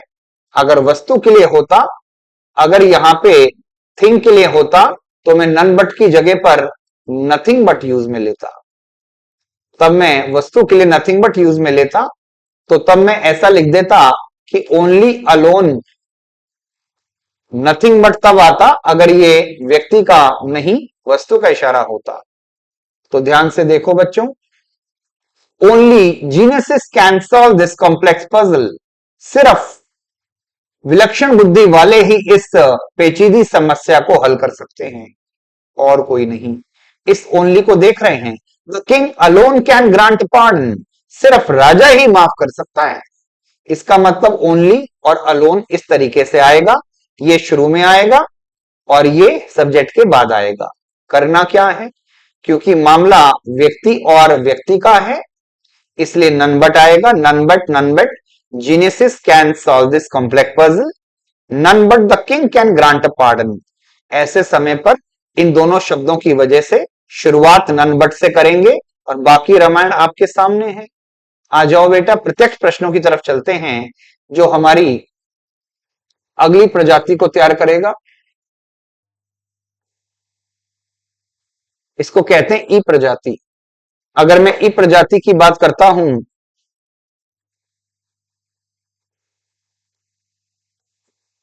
तो देखो भाई प्रश्न क्या है। ओनली दिया है, अलोन दिया है, ओनली दिया है, अलोन दिया है, ओनली दिया है, ओनली दिया है। इसका मतलब मामला वही है, व्यक्ति है तो नन बट और वस्तु है तो नथिंग बट। राज की बात है, ओनली राज कैन गो, सिर्फ राज जा सकता है। इसका मतलब none but Raj can go, और कोई नहीं, सिर्फ राज ही।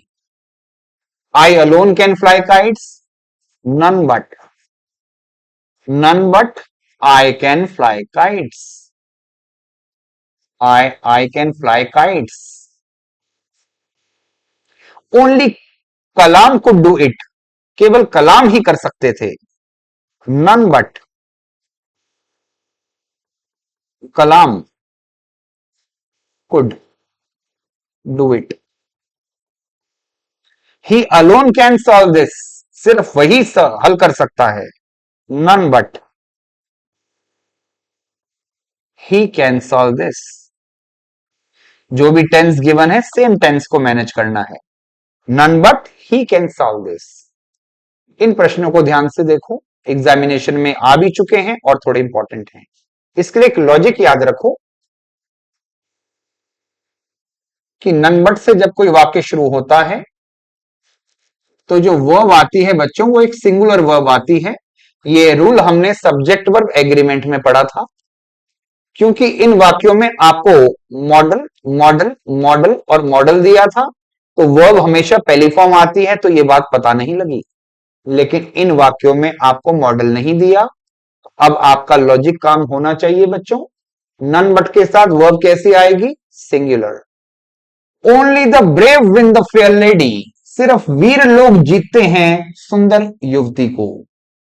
इसका मतलब जो भी मामला है इसका मतलब जो भी मामला है वो ब्रेव का हुआ। तो आप कहेंगे नन बट द ब्रेव।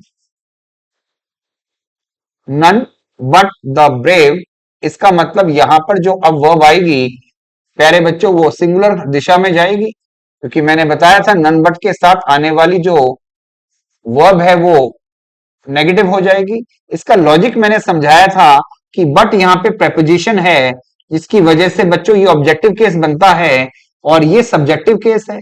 और नन का मतलब जीरो बराबर एक ही तो है, एक ही तो है, तो वर्ब एक ही आनी चाहिए। Wins the fair. इस तरीके से उत्तर बन जाएगा भाई। Only the rich humiliate the poor. केवल अमीर लोग नीचा दिखाते हैं गरीबों को। तो एक काम करते हैं, none but the rich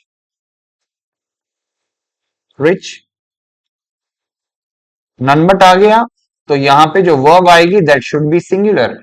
ह्यूमिलिएट्स humiliates the poor. और कोई नहीं, सिर्फ अमीर लोग हैं जो गरीबों को नीचा दिखाते हैं। इस तरीके से इस बात का मीनिंग कन्वे हो गया पूरी तरह से। ओनली अलोन को हम इस तरीके से पूरा करेंगे बच्चों। अगली थीम आती है हमारी, जब वाक्य में आपको दिया जाता है जब वाक्य में आपको दिया जाता है मोटा टू और छोटा टू। अजी क्या कह दिया? वाक्य में आपको दिया जाता है मोटा टू और छोटा टू, तब आप उसको बदल देते हो सो दैट में, और आगे जाके कैन नॉट या कुड नॉट को यूज में लेते हो। अगर पीछे प्रेजेंट टेंस होता है तो कैन नॉट, पास्ट टेंस होता है तो कुड नॉट।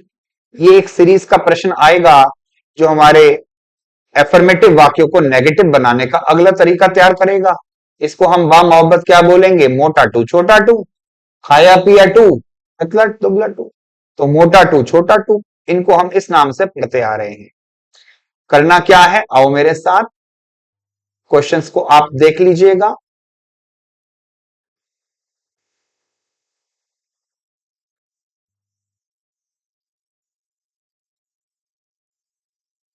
आइए, he is too weak to stand. ध्यान से देखो, वाक्य में आपको मोटा टू छोटा टू दिया है। इस मोटे टू को बदल देना है सो में, इस छोटे टू को बदल देना है दैट में। अब क्या करें सर? आ जाओ मेरे साथ। ही इज, ऐसे का ऐसा, ही इज सो वीक, वो इतना कमजोर है। दैट, अब यहां पे वर्ब की पहली फॉर्म है लेकिन मामला ही का है तो आपको इसको रिपीट करना है। या तो आएगा बच्चों कैन नॉट या तो आएगा बच्चों कुड नॉट। आप बताएंगे क्या आएगा? तो पीछे जो हवा चल रही है वो प्रेजेंट टेंस की है बच्चों, तो यहां पे कुड नॉट नहीं आ सकता है। यहां पर कैन नॉट आएगा और इसके साथ मॉडल के बाद हमेशा वर्ब की फर्स्ट फॉर्म आएगी। लो बेटा, ये आंसर तैयार हुआ। तो मोटे टू को सो में बदल दो, छोटे टू को दैट में बदल दो। उसके बाद में इस सब्जेक्ट को यहां पे लेके आओ, या तो कैन नॉट या तो कुड नॉट, वाक्य नेगेटिव हो गया। अगर यहां पे इज है तो कैन नॉट, वॉज होता तो कुड नॉट। तो ये हमारा उत्तर बना।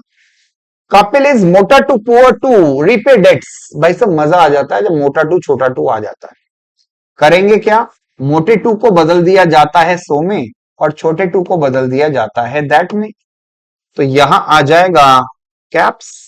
कपिल इज भाई सब प्रेजेंट टेंस है, बीच में एडजेक्टिव भर दो। Kapil is so poor that, Kapil के लिए कौन सा प्रोनाउन आएगा, कैन नॉट या कुड नॉट। आप कहेंगे सर कैन नॉट, वर्ब की पहली फॉर्म पे डेट्स, अपने ऋण अदा नहीं कर सकता। कपिल इतना गरीब है कि अपने ऋण नहीं चुका सकता। तो भाई साहब मैंने इस पॉजिटिव दिख रहे सेंटेंस में नेगेटिविटी ला दी और मामला हमारा सेम मैसेज कन्वे कर गया। I am too ill to attend the class, मैं क्लास अटेंड किए जाने के लिए बहुत ज्यादा बीमार हूं। तो मोटे टू को बदल दो बेटा सो में और छोटे टू को बदल दो बेटा दैट में। उत्तर आने की तैयारी है। I am so ill that, इसी को रिपीट करेंगे। दैट आई प्रेजेंट टेंस है तो कैन नॉट, शॉर्ट में कांट कहते हैं। वर्ब से बात को जारी कर दो, attend the class full stop answer. किसी व्यक्ति को डाउट है पूछ लो, किसी को कोई भी संशय शुबा शक सवाल क्वेरी पूछ लो।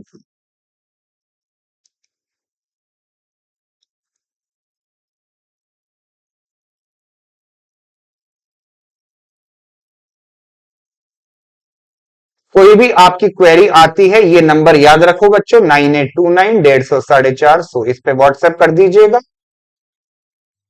आपके पास जो भी आपकी क्वेरी है उसकी सॉर्टिंग हो जाएगी, उसको आपको हम सॉर्ट करके यहां से आंसर भिजवा देंगे, डू नॉट वरी।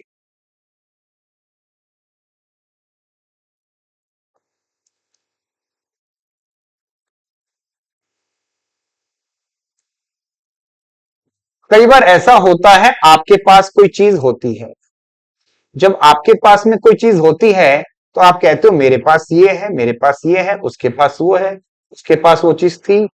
यानी कहीं ना कहीं आप इन शब्दों से दिखाना चाहते हो किसी वस्तु पे स्वामित्व। किसी वस्तु पे क्या दिखाते हो, स्वामित्व। तो अगर मैं कहता हूं इस लड़के के पास चाबी है, तो मैं दोबारा वही सिस्टम फॉलो करूंगा, डबल नेगेटिव से पॉजिटिव बन जाएगा। अरे हाँ, माइनस और माइनस, इसको जब मैं माइनस इंटू माइनस करता हूं तो प्लस आ जाता है। तो जब दो नॉट जुड़ेंगे या दो नॉट आपस में भिड़ेंगे तो मामला पॉजिटिव हो जाएगा। तो इसका जब भी आप इस बात को समझो बच्चों, जब भी आपको क्या दिया हो, हैज या हैव, ये प्रेजेंट टेंस है, हैड यहां पर पास्ट टेंस है। अगर प्रेजेंट टेंस दिया हो तो इनको बदला जाता है इज नॉट विदाउट। जब हैड दिया जाता है तो was not without, was not without. ये भी नेगेटिव, ये भी नेगेटिव, नेगेटिव नेगेटिव पॉजिटिव, ये भी नेगेटिव, ये भी negative, negative negative positive, meaning वही होगा। तो नॉट विदाउट का जब यूज करते हैं इसका मतलब आप कहीं ना कहीं उस चीज के साथ हो। प्रश्नों से समझो बेटा।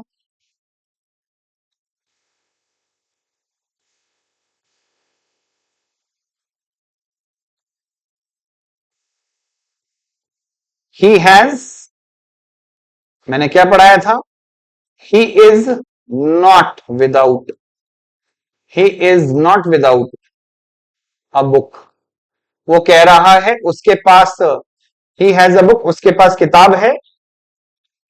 ये कह रहा है he is not without a book, वो है बिना किताब के नहीं है, वह बिना किताब के नहीं है, इसका मतलब उसके पास किताब है। आई हैव अ पेन, मेरे पास एक कलम है। भाई साहब स्वामित्व बताने वाली क्रियाएं साफ ही दिख जाएंगी। इसका मतलब आई, अब मुझे बताओ, ही के साथ इज आता है, आई के साथ क्या आता है, I am not without,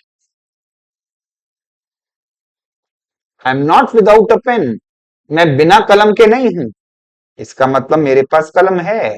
plus का माइनस भी कर दिया, डबल नेगेटिव लगा दिया और माइनस माइनस प्लस होता है। Mary had a little lamb, इस लड़की के पास में एक छोटा मेमना है। इसका मतलब वो छोटे मेमने के बिना नहीं है। है उसके पास मीनिंग, क्या हो जाएगा? तो भाई साहब ये पास्ट इंडेफिनिट है, मैरी हैड, पास्ट टेंस करेंगे तो Mary was not without, Mary was not without a little lamb. Little lamb के लिए मैं एल एल लिख देता हूं बेटा, समझ लेना, समझदार को इशारा काफी है। Mary was not without a little lamb, ऐसा क्यों लिख दिया? क्योंकि मामला पास्ट टेंस का था, इसलिए was not without. Present tense का होता तो is not without, am not without या are not without. The rose had thorns, इसका मतलब गुलाब पर कांटे थे। अगर ध्यान से देखें तो ये पास्ट टेंस है, तो वाक्य क्या बनेगा उत्तर? The rose was not without thorns. वो कहता है गुलाब, गुलाब के पास कांटे थे, मैं भी कह रहा हूं गुलाब जो था वो बिना कांटों के नहीं था। जब बिना कांटों के नहीं था इसका मतलब कांटे सहित था, मीनिंग वही हो गया, ट्रांसफॉर्मेशन हो गया है। पता कैसे लगेगा ये बिरादरी को? हैज, हैव, हैड स्वामित्व बताने वाली क्रियाएं होंगी, या तो is not without, are not without, am not without, past tense हो तो was not without, were not without. इस तरीके से मामला सेट होगा। देख लीजिए बच्चों इन सेंटेंसेस को भी, फिर चलेंगे आगे की ओर।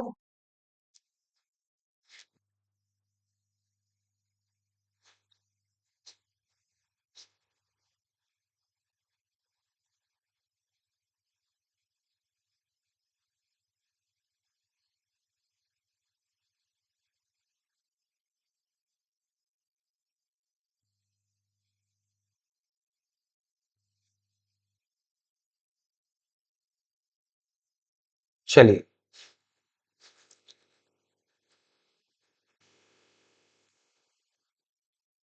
इंफोग्राफिक देखिए बच्चों। अगला मामला आता है जिसमें जिसमें आप बहुत सारों में से, चुनिंदा लोगों में से किसी एक को चुनते हैं, तब आप वेरी फ्यू का प्रयोग करते हैं, नो अदर का यूज नहीं करते हैं। तब आप नो अदर का यूज नहीं करते हैं, तब हम इसको कह देते हैं, तब हम इसको कह देते हैं बच्चों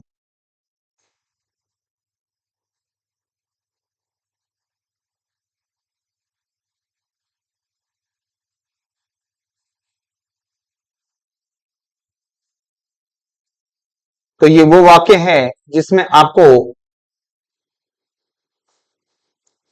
वन ऑफ द दे रखा होगा और आप इसको वेरी फ्यू की तरफ लेके जाएंगे। इसमें आपको वन ऑफ द दे रखा होगा, आप इसको वेरी फ्यू की तरफ लेके जाएंगे और मामला सेट होगा। कैसे? आओ मेरे साथ।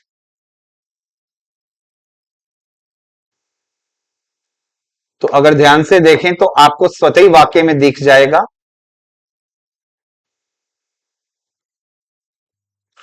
क्या है? आओ मेरे साथ।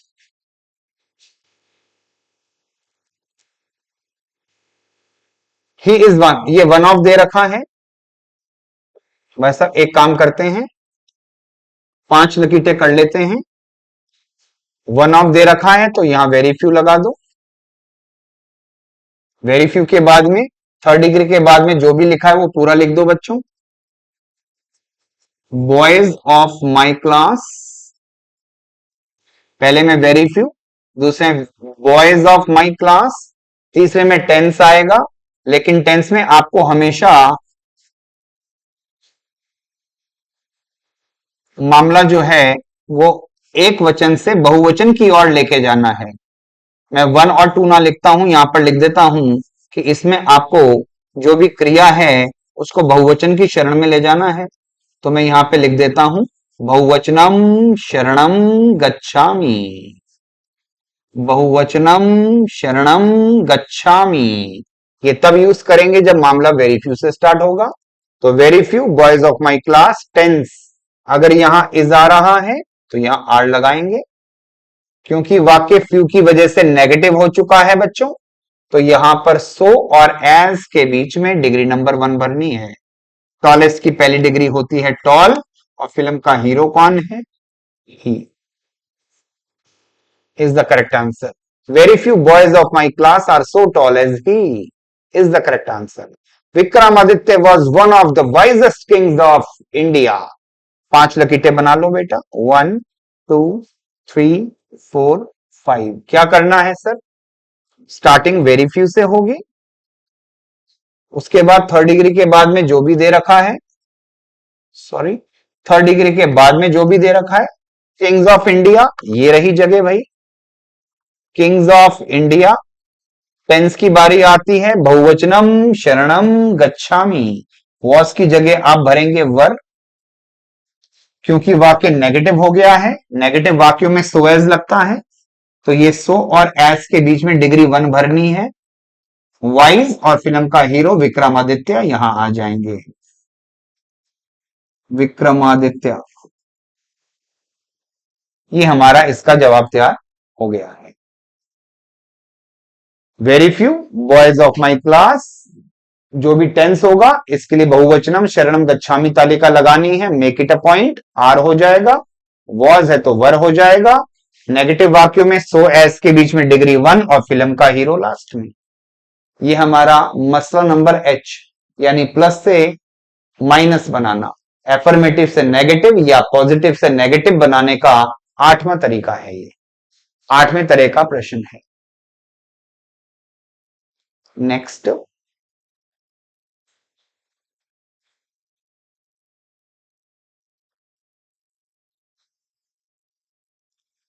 इसको अच्छे से वीडियो को देख लेना, और मैं ये जो पीडीएफ है उसमें अटैच करूंगा.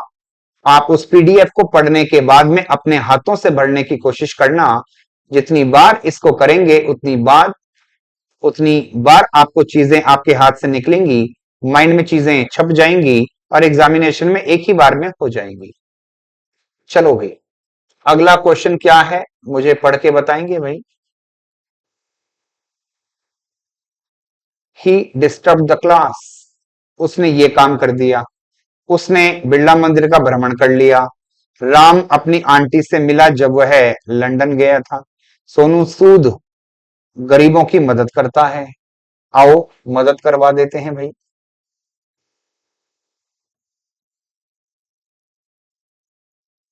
ही डिस्टर्ब्ड, जो भी डिस्टर्ब किया है वो सेकंड फॉर्म में किया है, तो वाक्य कैसा बनेगा? नेगेटिव कर दो. ही डिड नॉट, और जब भी डिड नॉट आता है तो वर्ब की पहली फॉर्म आती है, तो फेल्ड नहीं आएगा, फेल आएगा. He did not fail. उसके बाद जेब से जोड़ना है बेटा to. He did not fail to. To के बाद वर्ब की हमेशा फर्स्ट फॉर्म आती है, infinitive. He did not fail to disturb the class. He did not fail to disturb the class. Did not के साथ वर्ब की फर्स्ट फॉर्म आती है और टू के साथ वर्ब की फर्स्ट फॉर्म आती है. उसने क्लास को डिस्टर्ब किया, वह क्लास को डिस्टर्ब करने से नहीं चुका. वह क्लास को डिस्टर्ब करने से नहीं चुका, इसका मतलब उसने डिस्टर्ब कर दिया. She visited the Birla Mandir. She did not fail to. She did not fail to. बेटा याद रखना, डिड नॉट फेल टू. अरे हाँ या ना? टू के बाद सेकंड फॉर्म नहीं आएगी, फर्स्ट फॉर्म आएगी. विजिट द बिरला मंदिर. द बिरला मंदिर.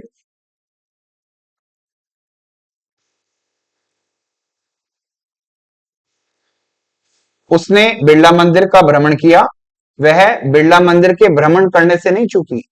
इसका मतलब उसने, बिल्कुल सेम मीनिंग कन्वे हो रहा है. Ram met his aunt, Ram अपने आंटी से मिला. राम ये भी पास्ट टेंस है बच्चों. Ram did not fail. Ram did not fail to के बाद मेट नहीं आएगा, वर्ब की पहली फॉर्म. To meet his aunt when he went to London. Answer, वह मिला था, वह अपनी आंटी से मिले बिना नहीं चूका. इसका मतलब मिला. सोनू सूद मदद करता है गरीबों की, ये प्रेजेंट टेंस का वाक्य है. तो भाई साहब सोनू सूद, अब डिड नॉट ना आके डज नॉट आ जाएगा. Does not fail to.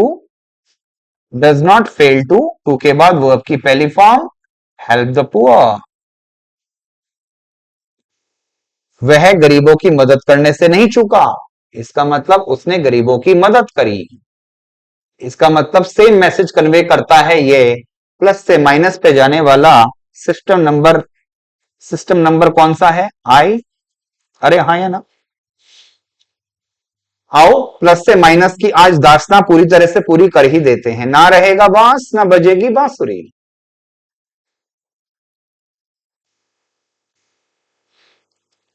As soon as जब आता है तो इसका प्रोग्राम बहुत प्यारा होता है बेटा, नो सूनर के साथ। और जब जब नो सूनर आता है तब THAN देन आता है। ये बातें यहां पर आपको इन्फोग्राफिक से समझाई गई हैं। अब मैं इसको आपको प्रैक्टिकली समझा देता हूं प्रश्न के साथ में, ध्यान से समझो।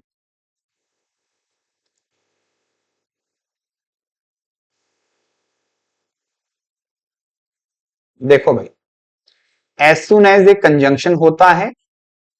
एज सुन एज एक कंजंक्शन होता है जो दो वाक्यों को जोड़ता है। एक वाक्य ये रहा और एक वाक्य ये रहा। इन दो वाक्यों को जोड़ने के लिए conjunction as soon as use होता है, इसमें कोई दिक्कत की बात नहीं। वाक्य पूरी तरह सकारात्मक, इसमें नकारात्मकता नहीं है। इसी बात को कहने के लिए मैं एक नकारात्मक एलिमेंट लाता हूं जिसका नाम होता है नो सूनर। प्यारे बच्चों, एज सुन एज तो एक कंजंक्शन होता है, लेकिन नो सूनर एक नेगेटिव एडवर्ब होता है। क्या कहा जी मैंने? नेगेटिव एडवर्ब होता है। एडवर्ब कुछ भी कर लेगा, कुछ भी मतलब कुछ भी कर लेगा, लेकिन ये वाक्यों को जोड़ नहीं सकता, क्योंकि जोड़ने का काम तो कंजंक्शन का है। बोलो तारा रारा। अगर मैं इसकी बात करता हूं तो नो सूनर के जब नेगेटिव एडवर्ब वाक्य के शुरू में आ जाता है तब आपको पहले हेल्पिंग वर्ब लानी पड़ती है, बाद में सब्जेक्ट लाना पड़ता है। इस क्रम को उल्टा करना पड़ता है। इस क्रम को उल्टा करने के लिए इन्वर्जन ऑफ एडवर्ब का टॉपिक हम पढ़ चुके हैं। इसका मतलब नो सूनर के बाद में आई सो नहीं आएगा, पहले हेल्पिंग वर्ब आनी चाहिए बच्चों। तो हो जाएगा डिड। आए, और जब डिड आता है तो वर्ब की सेकंड फॉर्म बदलती है वर्ब की फर्स्ट फॉर्म में। नो सूनर के बाद अगर आई दिख गया तो गलत हो जाएगा। No sooner did I see the snake, no sooner did I see the snake. और चूंकि ये वाक्यों को जोड़ नहीं सकता एडवर्ब, तो इसको दोस्ती रचनी पड़ती है एक कंजंक्शन से, ताकि इसके वाक्य जोड़ने का काम आसान हो पाए। ये नो सूनर का जोड़ीदार कंजंक्शन होता है, वो हमेशा आपको इस रूप में मिलेगा, THAN देन के रूप में। मैं ए को बड़ा कर रहा हूं ताकि दृष्टि बाधित लोग जो हैं, जिनको थोड़ा कम दिखता है, वो भी इत्मीनान से देख पाए। नो सूनर के साथ में THAN आएगा और बाकी रामायण में कोई दिक्कत नहीं है, एज इट इज लगा दो। As soon as he comes present tense है बेटा। इस वाक्य को नेगेटिव बनाने के लिए मैं वाक्य शुरू करूंगा एक नेगेटिव एडवर्ब से। अब जब नेगेटिविटी को एडवर्ब शुरू में आ गया तो सब्जेक्ट नहीं आएगा, पहले एक लाडू आएगा। लाडू कौन सा? डज। और जब डज आ जाता है तो फिर आप कम्स नहीं लगाते। मैंने पढ़ाया था जब कोई डस लेता है तो एस हट जाता है। तो डज ही कम, कंजंक्शन जोड़ीदार कौन सा है जो आना जरूरी है? देन। बाकी ऐसे का ऐसे का ऐसे का ऐसा उत्तर तैयार हुआ। As soon as he reach the station past tense है बेटा। इसकी जगह पे मैं यूज करना चाहूंगा नो सूनर। उसके बाद सब्जेक्ट नहीं आएगा, पहले आएगा हेल्पिंग वर्ब। तो पास्ट टेंस के अंदर हेल्पिंग वर्ब के नाम पे डिड, और जब डिड आता है तो V2 बदलती है V1 में, वर्ब की पहली फॉर्म आएगी द स्टेशन। उसके बाद एक कंजंक्शन आएगा जो हमेशा कंपल्सरीली THAN, बाकी रामायण ऐसी की ऐसी आ जाएगी भाई। Then the train steamed off. Steamed off का मतलब होता है भाप के साथ, भाप छोड़ती हुई आगे की ओर दौड़ी, यानी चलना शुरू हुई। जैसे ही हम स्टेशन पहुंचे, रेलगाड़ी स्टीम्ड ऑफ, भाप छोड़ती हुई आगे बढ़ना शुरू हुई। तो बेटा ये जो है इंपॉर्टेंट एस्पेक्ट है, यहां से क्वेश्चन मान के चलो आएगा ही आएगा। स्टार बना लो, फिर मत कहना कि सर जो बताते हो वही आ जाता है। आगे चलते हैं बेटा, नेक्स्ट इंफोग्राफिक्स से समझो। अदरवाइज और एल्स विल, इसके लिए मैं लेस्ट शुड का यूज कर लेता हूं। लेस्ट का मतलब होता है कहीं ऐसा ना हो। ये देखने में पॉजिटिव लगता है लेकिन अपने अंदर बहुत नेगेटिविटी लेके बैठा हुआ है। कहीं ऐसा ना हो लेस्ट कहलाता है। और इसका जोड़ीदार शब्द बनता है शुड। लेस्ट एक कंजंक्शन होता है और शुड इसके साथ आता ही आता है। आओ मेरे साथ क्वेश्चन पे चलते हैं बच्चों। ये प्लस से माइनस बनाने का तरीका नंबर 10वां है। तरीका नंबर 10वां है।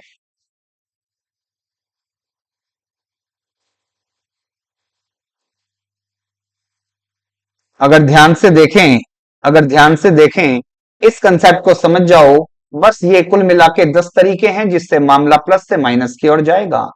अंतिम मुद्दा आ चुका है, ध्यान से समझो बच्चों।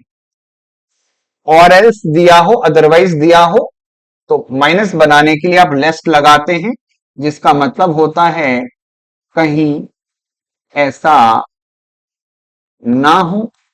इस ना की वजह से मामला नेगेटिव हो गया है। धीरे चलो वरना तुम गिर जाओगे। आओ मेरे साथ, वॉक स्लोली, धीरे चलो, धीरे चलो। एल्स गिवन हो, और एल्स गिवन हो, या सिर्फ और गिवन हो, इनमें से कुछ भी दिया हो बच्चों को, चाहे ये दिया हो चाहे ये दिया हो, आपको इसकी जगह पर जोड़ना होता है बेटा लेस्ट। और जब जब लेस्ट आता है तब तक और कोई मॉडल नहीं आता, तब तब सिर्फ और सिर्फ शुड आता है। याद कर लो, जब जब महाकाल आएंगे तब तब पार्वती जी आएंगी, जब जब लेस्ट आएगा तब तब शुड के साथ पहली फॉर्म आएगी। तो वॉक स्लोले, इनकी जगह मैंने लेस्ट लगा दिया जो बात को नेगेटिव कर बैठा। यू सब्जेक्ट के बाद शुड और इसके बाद मॉडल के बाद पहली फॉर्म। मामला सेट हुआ जी, मामला सेट हुआ। स्टडी अटेंटिवली, ध्यान से पढ़ो वरना you will miss the important concept. ध्यान से पढ़ाई कर लो, ध्यान से पढ़ाई कर लो, वरना आप महत्वपूर्ण जो हमारी कंसेप्ट हैं, अवधारणाएं हैं, उससे चूक जाएंगे। स्टडी अटेंटिवली, आओ मेरे साथ। स्टडी अटेंटिवली, उत्तर लिखना शुरू करते हैं बच्चों। स्टडी अटेंटिवली, अदरवाइज, और एल्स या और दिया हो, इसको लेस्ट में बदल देना, जिसका मतलब होता है कहीं ऐसा ना हो। एक नेगेटिव वर्ड तैयार हुआ, नेगेटिव कंजंक्शन। लेस्ट यू, और इसके साथ विल वगैरह नहीं आता, विल दिल की बात नहीं होती भैया, सीधे सीधे शुड ही आता है के बाद वर्ब की पहली form. Miss the important, miss the important concepts,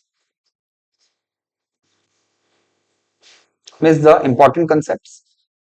सीधी सी बात मैं आपके साथ करना चाहूंगा कि ट्रांसफॉर्मेशन ऑफ सेंटेंसेस में एक्टिव पैसिव आ सकता है, डायरेक्ट इनडायरेक्ट स्पीच आ सकता है, डिग्रीज ऑफ कंपैरिजन के चेंजेस आ सकते हैं, उसके अलावा एफर्मेटिव से नेगेटिव बनाना भी आ सकता है, और भी कई चीजें आ सकती हैं। आज की क्लास में हमने एफर्मेटिव वाक्यों को नेगेटिव में बदलने के 10 तरीके पढ़ लिए। इन 10 तरीकों को अच्छे से रिवाइज कीजिएगा। मैं आपके इम्तिहान जो मोस्ट लाइकली 1 हफ्ते के बाद ही है, उस 1 हफ्ते वाले पेपर से पहले पहले आपके सारे काइंड्स को पूरा कर दूंगा। Be rest assured. जो जो वीडियोस यहां पे आ रहे हैं उनको आप आराम से देखें, डू वॉच देम। जहां पे आपको होके आना है वहां होके आ सकते हैं। जो जो कंसेप्ट मैंने बताया उनको एक बार आत्मसात कर लेना, और इसको मैं, इसका जो पीडीएफ है दोबारा से डालूंगा लिंक के अंदर, इनको खुद से करने की कोशिश करना। जब ये चीज आप बार बार करेंगे तो आप ये ऑटोमेटेड मोड पे आ जाएंगे, सोचना नहीं पड़ेगा, हाथ चलने लगेगा, इसका ये आंसर, इसका ये आंसर, इसका ये आंसर। एग्जाम में वही चाहिए। Practice makes a man perfect. जितना ज्यादा तरीके से काम करेंगे उतना बढ़िया नंबर आएंगे, नंबर कटने की गुंजाइश गायब हो जाएगी। फिर वही दोहरा देंगे इतिहास, पूरे बटे पूरे नंबर अंग्रेजी में। चलिए, इसके बाद आपको इसकी पूरा थीम समझ आ गई होगी कि स्ट्रक्चर बदल सकता है लेकिन जो मीनिंग है वो उस पर कमांड रखो, मीनिंग नहीं ऑल्टर होगा। 100 बात की एक बात, कायनात इधर की उधर हो जाए, दुनिया इधर की उधर हो जाए, लेकिन मीनिंग नहीं बदलेगा। अरे हाँ या ना? तो मैंने आपको 10 तरीके की बातें बता दी हैं। आपको अपने विचारों को कैसा रखना है, ठंडे दिमाग से सोचो, इत्मीनान से पढ़ो और फिर एक्ट करो। अगले वीडियो के अंदर मैं इसी वाले टॉपिक के अगले हिस्से लेके आऊंगा जो एग्जामिनेशन के लिए वेरी वेरी इंपॉर्टेंट होंगे, और एक भी कंसेप्ट ऐसा नहीं होगा जो हम छोड़ दें। So better do like this video, subscribe to the channel, और जितना इसको आप शेयर कर सकें, बहुत लोगों का कल्याण होने जा रहा है इससे। अपने हितैषियों के साथ इसको जरूर साझा करें। That's my wish from you all. इसको अच्छे से आप पढ़ लीजिएगा। आज की सभा को इसके साथ हम विराम देते हैं। That's all for today. See you all in the next session.